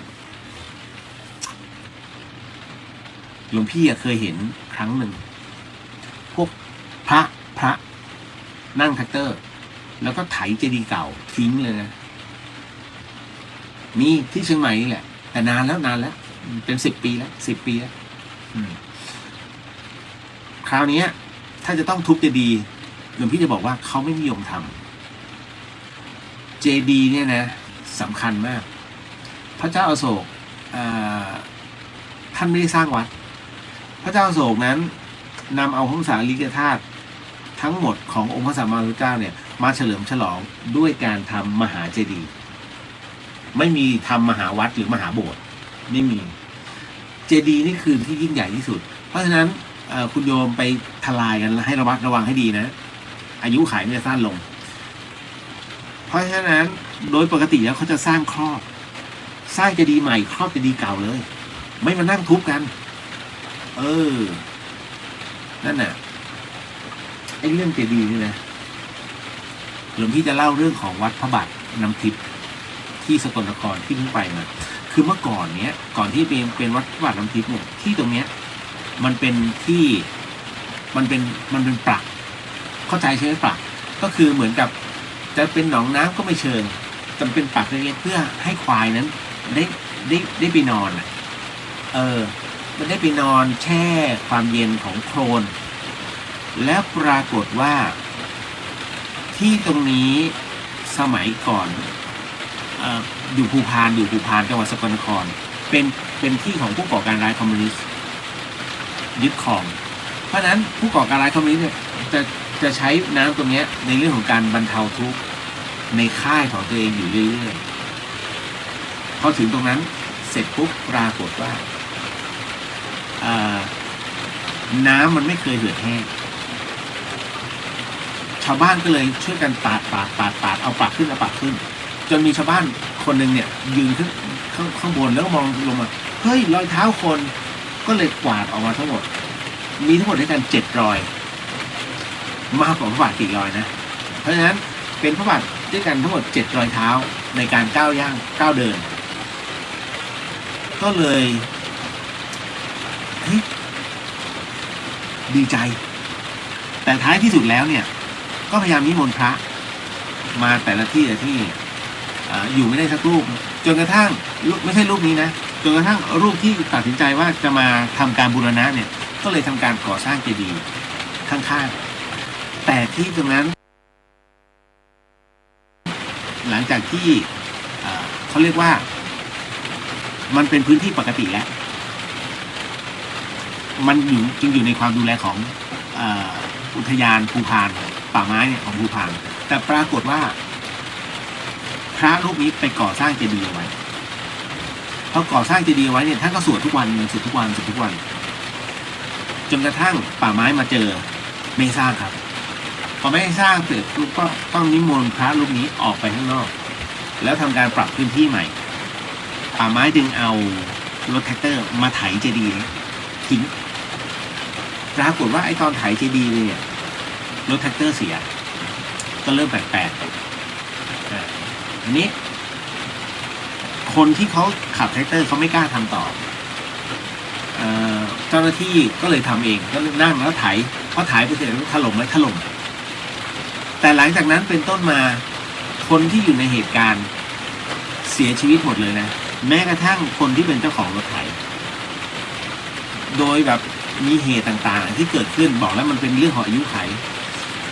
เพราะฉะนั้นนะตรงนี้ถึงที่บอกว่าให้ระมัดระวังเรื่องของเจดีย์นะครับไม่ใช่เรื่องเล่นๆเนาะต่อคุณโยมนัทสิทธิ์กราบเรียนถามหลวงพี่ครับ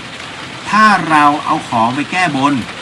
เราสามารถเอาของที่แก้บนกลับบ้านได้หรือเปล่าครับได้สิชั่วทูบ1 ก้านหมดลาเลยเพราะว่าใช้วิจารณญาณก่อนนะเพราะที่โยมนักศึกษาถามหลวงพี่เนี่ยมีคุณโยมถามเช่นกันแต่คนละแบบเดี๋ยวต่อเนื่องเลยที่โยมนักศึกษาถามเนี่ยณตัวนี้หลังจากที่บนเสร็จปุ๊บเนี่ยเวลาแก้บนทูบ1 ดอกเสร็จปุ๊บก็ลากลับจะกินต่อก็ได้หรือจะให้คนโน้นคนนี้ก็ได้แต่หลวงพี่กินไม่ได้ไงพอถึงตรงนี้เสร็จปุ๊บหลวงพี่เลยมาเข้าเลยไหนๆก็ไหน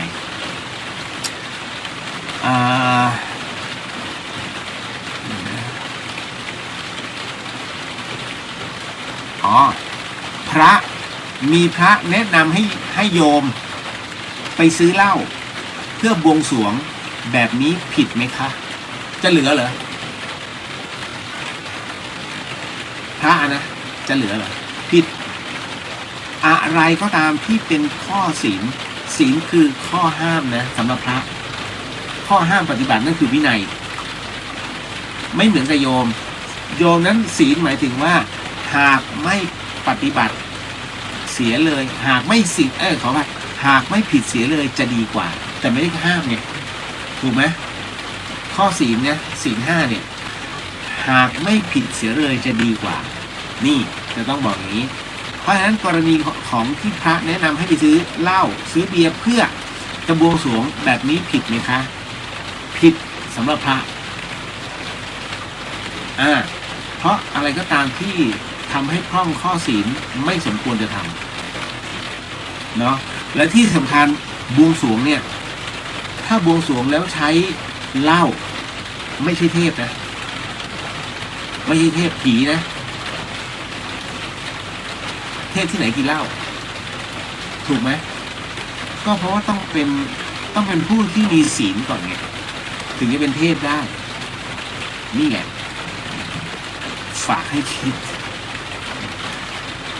ของหลวงพี่เนี่ยฉันไม่ได้ถ้าเป็นโยมก็บอกกินไม่ได้ไม่ว่าจะยกเว้นของที่ถวายพระแล้วก็เป็นงานบุญอย่างนี้กินได้แต่ถ้าเป็นงานอวมงคลงานแก้บนไม่ได้เลยนะมันมีเหตุนะมันมีเหตุสำหรับใครหลายๆคนที่เขาไม่กินของงานศพเพราะอะไรเพราะว่าบางคนเขามีครูบาอาจารย์เพราะฉะนั้นพอมีครูบาอาจารย์เนี่ยพวกครูบาอาจารย์ก็จะบอกว่าเอ้ย1ของงานศพเองห้ามกิน2พวกฟักพวกบวบเองห้ามกิน3พวกผักที่มีกลิ่นฉุนเองห้ามกิน4ประเภทที่ไปด่าพ่อล่อแม่เขาหรือว่าผิดศีลข้อ3อย่างยิ่งห้ามเด็ดขาดไม่งั้นจะเสื่อมนี่ห้ามลอดใต้ราวอะไรแบบไหนที่เขาตากชุดชั้นในห้ามเสื่อมนี่ไอ้ประเภทเนี้ยเขาจะมีข้อเอาไว้บอกถามครูบาอาจารย์แต่ส่วนใหญ่แล้วงานเอามงคลเขาจะไม่ให้กินเนาะเพราะฉะนั้นพระแนะนำโยมไปซื้อเหล้าผิดเพื่อบวงสรวงก็ผิดแล้วแสดงว่าพระรูปนี้ไม่แม่นต่อมาเก็ตเนาะ เดี๋ยวนะฝนตกจ้าโยมถามฝนตกเหรอคะฝนตกไม่เข้าใจจิตใจของคนที่ชอบซ้ำเติมคนจังค่ะเขาคิดอะไรอยู่อ๋อคุณโยมคนที่ชอบซ้ำเติมคนเนี่ยนะเป็นคนที่ไม่มีคุณธรรมในหัวใจเป็นคนที่มีจิตใจเขาเรียกใจคอคับแคบอะชีวิตคิดลบตลอดเป็นผู้ที่คอยจะอิจฉาคนอื่นที่จะได้ดีพวกนี้บั้นปลายชีวิตอยู่อย่างลำบากนะถูกไหมแต่ถ้าหากมีชีวิตดีจนถึงบัดนี้ได้ถือว่าเก่งหลวงพี่ก็ต้องถามเหมือนกันคุณโยมใช่ไหมว่ามันไม่บนโลกใบนี้ไม่ค่อยจะมีใครอยากให้ใครได้ดีไปกับตัวเราสังเกตตรงไหนรู้ไหมคุณโยมมีเพื่อนใน Facebook อะไรเยอะแค่ไหนโยมที่เขาเพื่อนคุณโยมที่มากด Facebook เนี่ยกดไลค์ให้มีกี่คนนี่คือง่ายๆเลยเบสิกเลยเพราะฉะนั้นเนี่ยเพื่อนต้องดูดีๆว่าเขารับมาเฉยๆหรือว่ารับมาเพื่ออยากเป็นเพื่อนจริงๆหลวงพี่เนี่ยมีชื่อแปลกๆเข้ามาเป็นผู้หญิงทั้งนั้นเลยพอหลวงพี่รับปุ๊บเสร็จปุ๊บดีจ้าทำอะไรอยู่ฮะหลวงพี่ก็ไม่ตอบแล้วจากนั้นเนี่ยเขาก็จะบอกว่าอ่านแล้วไม่ตอบหมายความว่าไงโกรธนะ พูดกับพระหลวงพี่ก็บอกเจริญพรนั่นน่ะแล้วก็หลวงพี่บอกว่าหลวงพี่ไม่สามารถจะเอื้อนเอ่ยคุยกับคุณโยมได้เพราะพระนะเวลาคุยมันต้องเฉพาะทางจริงๆแล้วก็ต้องถามจริงๆมีปัญหาจริงๆถึงน่าถามกันมิใช่ทักทายแบบนี้ตั้งแต่เขาก็เปลี่ยนคำว่าเป็นนมัสการครับซึ่งก็เป็นเพื่อนอยู่ในเนี้ยในเฟซนี่แหละแต่หลวงพี่ไม่รู้หรอกว่าด้วยวัตถุประสงค์อะไรเยอะที่เข้ามาหลวงพี่ดูโปรไฟล์ก่อนนี่ไม่รับอีกวัน400-500 คนไม่รับเลยนะหมายถึงว่าปล่อยเปลือยไปงั้นนะเอาละต่อมานะมันมีฝรั่งด้วย มีทั้งฝรั่งทั้งแขกอะไรเห็นไปรู้จักกันตอนไหนวะ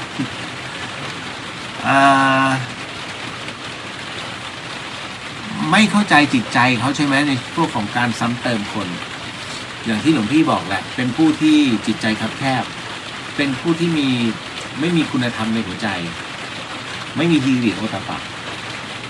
เพราะอะไรเพราะว่าการซ้ำเติมคุณโยมเข้าใจคำว่าคนล้มอย่าข้ามไหมไม้ล้มข้ามได้คนล้มอย่าข้ามหลวงพี่เคยเตือนทั้งชีวิตหลวงพี่เตือนบุคคลประเภทที่หลงตัวเองมาเนี่ยประมาณอย่างน้อยสัก4-5 คน หลวงพี่บอกว่าอย่าไปดูถูกเขาวันหนึ่งที่มึงเนี่ยล้มลงมาเนี่ยเขาจะกระทืบซ้ำหลวงพี่จะพูดอย่างนั้นเลยเพราะว่าอะไรเพราะคนบางคนลืมตัวจนไม่เห็นหัวคนอื่นแต่พอวันที่เขาตกลงมาคนอื่นเหยียบเลยโอ้โหเหยียบแบบหลวงพี่เป็นไงผิดคำที่พูดไหมเพราะฉะนั้นถ้าเมื่อไหร่ก็ตามที่เราขึ้นมาใหม่ได้จงนอบน้อมจงถ่อมตนหลวงพี่จะบอกเสมอว่าหลวงพี่ไม่ได้เก่งที่สุดหลวงพี่ไม่ได้เป็นผู้ที่มีความรู้ที่สุดไม่ใช่ยังมีคนรุ่นใหม่อีกเยอะที่เขาเก่งกว่าหลวงพี่แล้วก็ยังมีครูบาอาจารย์อีกหลายที่เก่งกว่าหลวงพี่กล้าที่จะตอบแค่นั้นเองเพราะอะไรก็เพราะว่าพอรูปอื่นไม่กล้าตอบพอจะตอบปุ๊บก็ถูกขัดขวางคุณโยมก็จะคันหัวใจก็อยากรู้เรื่องประเภทนี้ทำไมไม่มีลูกไหนตอบเขาเรียกกันหมดเลยเพราะเป็นเรื่องอจินไตยเป็นเรื่องที่องค์พระสัมมาสัมพุทธเจ้าไม่อนุญาตนะให้ในการพูดคุย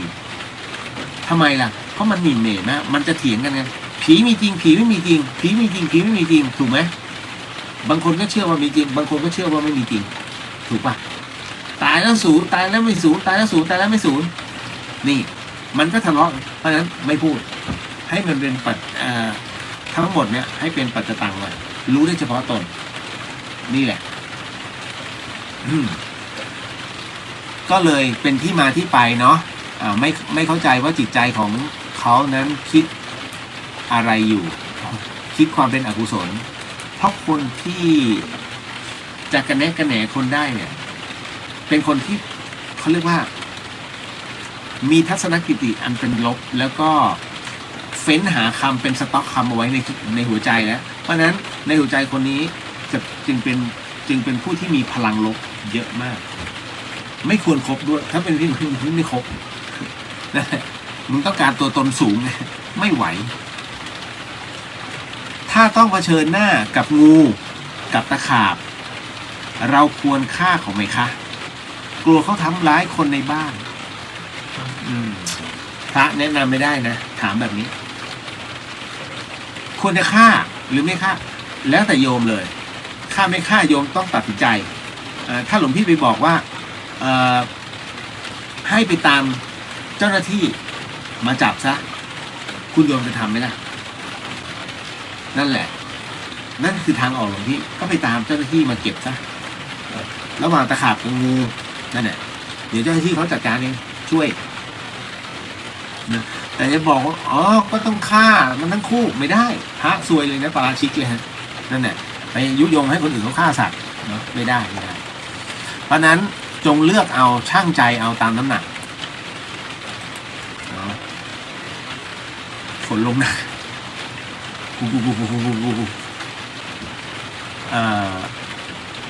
เดี๋ยวนะคือในเรื่องของการตอบปัญหาธรรมเนี่ยนะคุณโยม โดยเฉพาะอย่างยิ่งทั้งธรรมะและเรื่องวิญญาณเรื่องจิตวิญญาณและเรื่องผีสางเนี่ย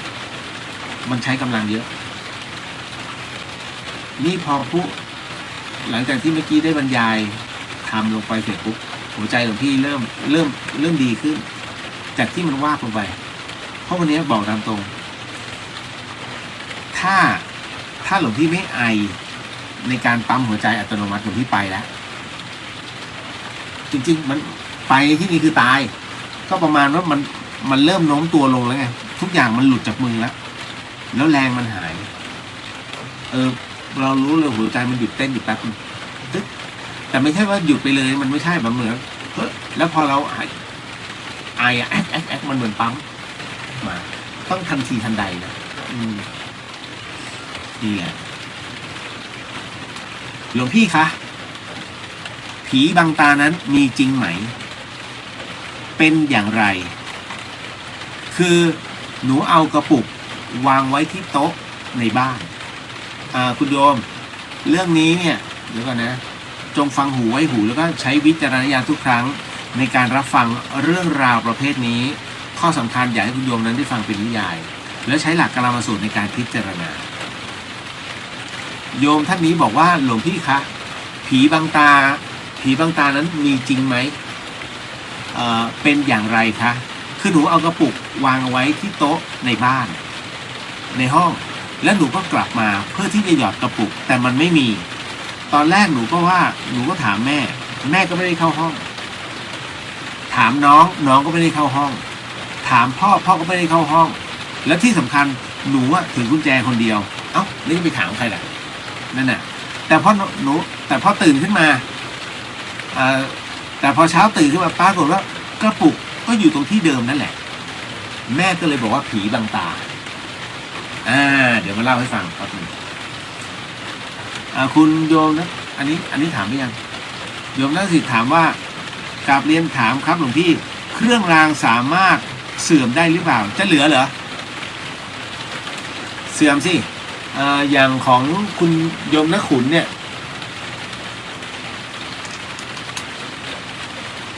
อันนี้เป็นพระที่คุณโยมนักขุนฝากหลวงพี่ไว้เหตุอันมาจากว่าบางส่วนมีพลังบางส่วนไม่มีพลังพลังนี่คือพลังอะไรครับพระเนี่ยพระองค์เล็กๆเนี่ยจำได้ไหมท่านใดที่เคยติดตามที่พระสกรเนี่ยอาจารย์พระสกรท่านจะเล่าว่าที่ท่านมาบวชได้เพราะพระเครื่องเพราะอาจารย์ไม่ชีทิ้งเดือนนั้นท่านจะเหมือนกับว่าจะเช็คพลังพระได้แล้วพลังพระนี่การเช็คพลังพระเป็นศาสตร์เฉพาะคนหลวงพี่ก็ไม่รู้เหมือนกันนะตรงนี้ก็คือหลวงพี่ได้รับการถ่ายทอดอีกทีหนึ่งจากครูบาอาจารย์ในเรื่องของสิ่งเหล่านี้เราก็พอจะใช้ว่าพอจะรู้แล้วกันแล้วคราวนี้พลังเนี่ยเคยเต็มแต่ปรากฏว่าทำไมมันเสื่อมถอยลงเอางี้ยกตัวอย่างง่ายๆยกตัวอย่างใกล้ตัวหลวงพี่ตุ๋ยพี่อรุณภาวิไลท่านเป็นพี่คุณอรุณเป็นน้องชายของพระอาจารย์พระสกรอันนี้เป็นน้องแท้ๆหลวงพี่เป็นลูกพี่ลูกน้องกันเพราะฉะนั้นคุณอรุณเนี่ยจะมาหาพระอาจารย์พระสกรอยู่เรื่อยๆแต่ห้ามคุยเรื่องศีลห้ามคุยเรื่องอะไรทั้งสิ้นเกี่ยวกับพระนรกสวรรค์ก็ห้ามคุยเพราะแกเป็นคนที่ไม่เชื่อแกเป็นคนที่ดื่มอย่างเดียวแล้วก็เชื่อมั่นในตัวเองสูงแต่หลวงพี่พระสกรท่านมองว่าน้องชายท่านคนนี้อีกหน่อยน่าจะมีเหตุเพศภัยเพราะเวลาเมาเนี่ยบุคลิกท่านจะเปลี่ยนหลวงพี่พระสกรเลยให้พระสมเด็จพิมพ์ใหญ่ไว้องค์หนึ่งคล้องคอไว้เรื่องนี้นานมากเลยจนกระทั่งวันหนึ่งปรากฏว่าพี่อรุณเนี่ยไปรับทำเอฟเฟกต์ระเบิดให้กับรายการหนึ่งอันนี้การตำดินปืนเนี่ยดินประสิวมันต้องมีสูตรถูกไหมไปตำ0.45ไม่ได้นะมันระเบิดไต้โหงอันนี้แกก็เลยมันต้องรีบงานมันต้องรีบส่งก็เลยบดส่วนผสมดินปืนเนี่ยในคอนโดเลยนะเสร็จปุ๊บปรากฏว่าแกไปบดอีท่าไหนไม่รู้ตั้มระเบิดแต่มันเป็นระเบิดดินปูนซึ่งมันไม่มีตัวอัดถ้าตัวอัดเนี่ยมันอาจจะพังทั้งหมดแล้วพี่ตูนอาจจะตายแต่พอมันไม่ถูกอัดมันจะระเบิดเฉพาะส่วนตุ้ม พังทั้งแถบห้องแก2 ห้องพังทั้งแถบ และคราวนี้ก็ปรากฏว่าพี่อรุณกระเด็นไปติดฝาข้างหนึ่งแล้วพอโผล่ขึ้นมาหน้าดำปีเลยเขาก็เอาส่งโรงพยาบาลแล้วรปภก็ มีคนที่อยู่ตรงสระว่ายน้ำเนี่ยเก็บพระเครื่องพระสมเด็จพิมพ์ใหญ่ได้เอาไปให้รปภรู้ทันทีว่าอันนี้ของคุณอรุณ เพราะจำสร้อยได้ก็เลยเอาไปคืนคุณอรุณ จนกระทั่งปรากฏว่าพี่น้องเขาได้มาเจอกันในงานพบญาติหลวงพี่พัฒกรกับคุณอรุณเจอกันหลวงพี่พัฒกรนั้นเห็นข่าวหน้าหนึ่งอยู่แล้วว่า ดาราตลกชื่อดังห้องระเบิดเพราะจากการตามยิงปืนหลวงพี่พัฒกรก็เลยเรียก ตุ๋ยเอาพระเครื่องมาดู พี่อรุณก็เอาพระมาให้ หลวงพี่เอานะบอกขอไว้ก่อนจะเอาไปให้อาจารย์แม่ชีท่านเช็คพลังก็เสร็จปุ๊บเอามาให้ปรากฏว่าพลังของพระสมเด็จแท้ๆเลยนะไม่มีเลยคือเสื่อมอะที่เสื่อมตรงนี้เพราะว่าถูกใช้ไปหมดแล้วถูกใช้ไปกับอะไรถูกใช้ไปกับการปกป้องคุ้มครองรักษาที่อรุณมาเช็คอีกต้องไปเติมอะเราไม่ต้องเติมพลังให้แล้วก็ต้องเอาเข้าปาฏิโมกข์อันนี้ท่านก็เลยฝากหลวงพี่เอาเข้าปาฏิโมกข์นั่นคือเรื่องราวที่หลวงพี่บอกมันเสื่อมและจำเรื่องราวของโยมน้องออฟโรดของหลวงพี่ได้ไหมที่หลวงพี่เล่าให้ฟังว่าเข้าไปบริจาคของไปแล้วก็คนหนึ่งกำลังถูกผีเข้ารีบถอดครุฑออกมาจะใส่คอให้เอาพญาครุฑใส่ไปเสร็จปุ๊บแน่นอนที่สุดนิ่งไปนิดนึงแต่ไม่ออกอีกคนหนึ่งเอาพระสมเด็จบอกของตัวเองเนี่ยแท้ของก็หยุดนิ่งผีที่สิงร่างนะหยุดนิ่งแต่ก็ไม่ออกมันเกิดอะไรขึ้นมันเกิดจากเพราะว่าอ้าวชนแล้วก็กระดกดื่มข้ามหัวพระเครื่องเพราะฉะนั้นถามว่ามีเสื่อมก็ต้องเอาไปสวดอีกทีนึงก็จะเป็นสวดปฏิโมกข์นั่นแหละขอว่าเอาเข้าปฏิโมกข์ด้วยแล้วก็สวดโพชฌงค์ด้วยแล้วก็สวดอะไรวะหลายอย่างแล้วพลังจะกลับมานี่อันนี้เล่าให้ฟังเนาะส่วนกรณีของผีบังตาเดี๋ยวนะหลวงพี่ไม่ตกหล่นท่านใดนะเดี๋ยวนะส่วนวันนี้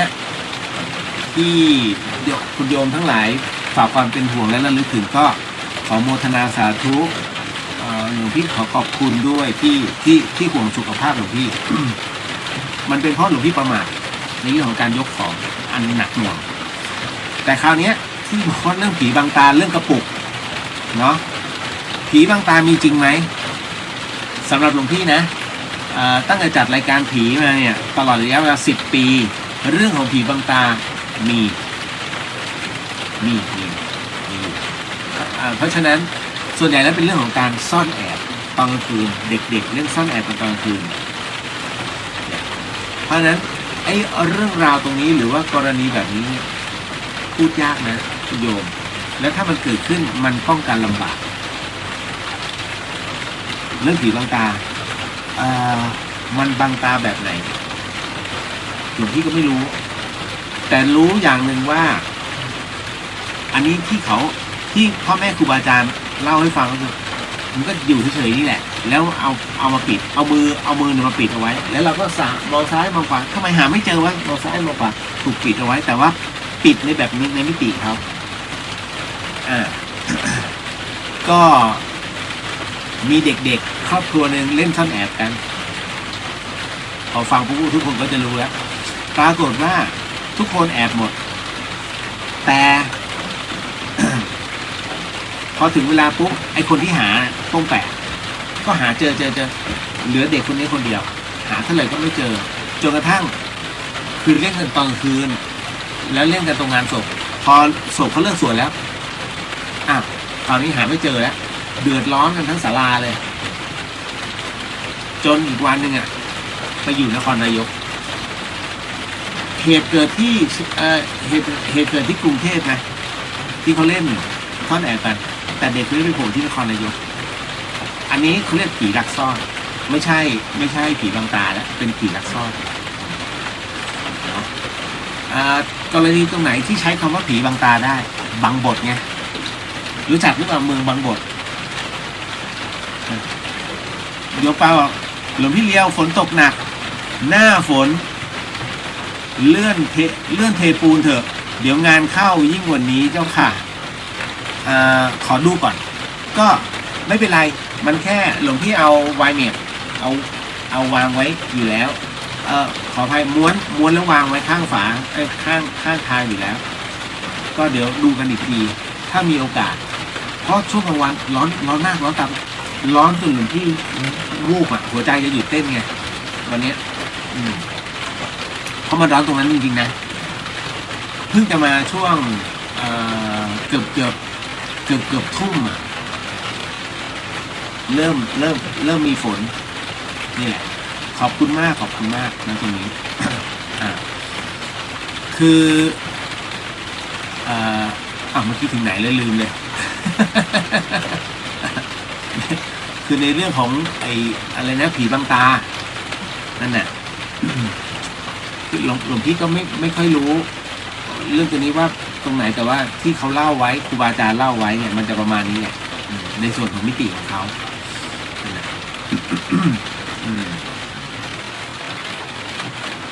ก็นะทั้งหมดทั้งมวล ขออนุญาตเช็คตรงนี้ก่อนอันนี้คุณโยมประภาบอกว่าการนมัสการค่ะหลวงพี่เจริญพรแหมเข้ามาจะปิดรายการอยู่แล้ว คุณโยมที่เข้า FM 104.50 เมกะเฮิรตซ์อย่าเพิ่งรำคาญเสียงหลังคานะอันนี้หลวงพี่จัดในกุฏิมันก็จะแบบเนี้ยเรื่องพระพรหมจะไปบนบานศาลกล่าวใช่ไหมที่เชียงใหม่เหรอเอาจริงนะเรื่องบนบานศาลกล่าวพระพรหมหลวงพี่ไม่ได้ห้ามนะคืออย่างที่บอกว่าพระพุทธศาสนาเนี่ย ไม่เคยห้ามเรื่องเหล่านี้เรื่องพรหมเรื่องเทพเพราะว่าท้ายที่สุดถ้าเราบุญถึงพร้อมเราก็จะไปอยู่ชั้นท่านก่อนถึงเมืองนิพพานนี่จริงไหมนั่นแหละ เพราะฉะนั้นไม่ห้ามแต่ไหว้ให้มันถูกที่หลวงพี่บอกไปแล้วว่าตรงไหนถ้าไปไหว้ก็ไปไหว้แล้วพระพรหมนี่เขาจะเป็นการให้พรแบบแต่ละหน้านะพระพรหมมี4 หน้าเดี๋ยวพี่ก็เพิ่งรู้ไม่เคยรู้มาก่อนว่าอ๋อหน้านี้หน้าที่การงานหน้านี้ค้าขายหน้านู้นที่ดินหน้านี้ในเรื่องคดีความเขาจะแบ่งเป็นหน้าเรามานั่งนึกมีเหรอ แล้วแต่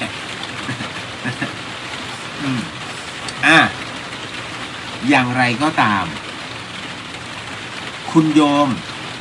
อันนี้อันนึงเนี่ยที่หลายๆท่านจะติดในเรื่องของพระนิพพานพระนิพพานนั้นเรามีความตั้งใจมุ่งมั่นได้แต่พยายามอย่ามีความอยากกับนิพพานให้มากเพราะความอยากกับนิพพานให้มากคุณโยมจะไม่ได้นิพพานทำไมล่ะมันคือกิเลสความอยากคือกิเลสเพราะฉะนั้นแค่เรามีพระนิพพานเอาไว้เป็นจุดหมายพอแล้วแค่ทำความเข้าใจว่าเมื่อเราถึงพระนิพพานเราจะไม่เกิดแต่ถ้าบอกขอให้ถึงพระนิพพานอยู่เรื่อยๆเนี่ยตรงนี้พระที่บอกนั้นเดี๋ยวนะหลวงพ่อพุธถ้าไม่หลวงพ่อพุธก็หลวงพ่อพุทธานิโยแล้วก็อีกรูปหนึ่งหลวงพี่จำไม่ได้เรื่องพระนิพพานอย่าจับเป็นอารมณ์แค่นั้นเลยขออภัยอย่าได้คาดหวังตั้งหวังอย่างมุ่งมั่นว่าฉันต้องถึงพระนิพพานมันกลายเป็นกิเลสเนาะเอาละก็พอสมควรถึงที่ล้ามากล้าจริงนะเพราะว่ายกแล้วมือเริ่มหายสั่น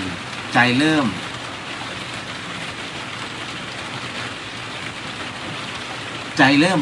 จะเข้าที่บ้างแต่ว่ามันไม่มีว่าอยู่นิดส่วนระบบอื่นไม่ได้มีปัญหาเนาะก็พอสมควรแก่เวลาหลวงพี่ได้ลองน้ำฝนต่อ ประหยัดสุดๆ น้ำดื่มไม่มี เอาละรับพรเด้อนะโมตัสสะภะคะวะโตอะระหะโตสัมมาสัมพุทธัสสะนะโมตัสสะภะคะวะโตอะระหะโตสัมมาสัมพุทธัสสะนะโมตัสสะภะคะวะโตอะระหะโตสัมมาสัมพุทธัสสะสิทธิกิจจังสิทธิกัมมังสิทธิเตโชชโยนิจังสิทธิลาโภนิรันตรังก็ขอให้กิจและกรรมที่คุณโยมได้กำลังทำกำลังสร้างจงเป็นเหตุเป็นพละปัจจัยให้คุณโยมนั้นได้ถึงพระนิพพาน ในชาติปัจจุบันโดยเร็วพลันเทินสาธุสาธุสาธุอนุโมทามิถ้าพรุ่งนี้หลวงพี่อาการดีขึ้นก็จะมาแจ้งให้ทราบก็จะจัดรายการแต่ถ้ามันไม่ดีขึ้นให้รู้ว่าหลวงพี่เป็นไข้เส้น เจริญพรทุกท่านแล้วเจอกันเนาะ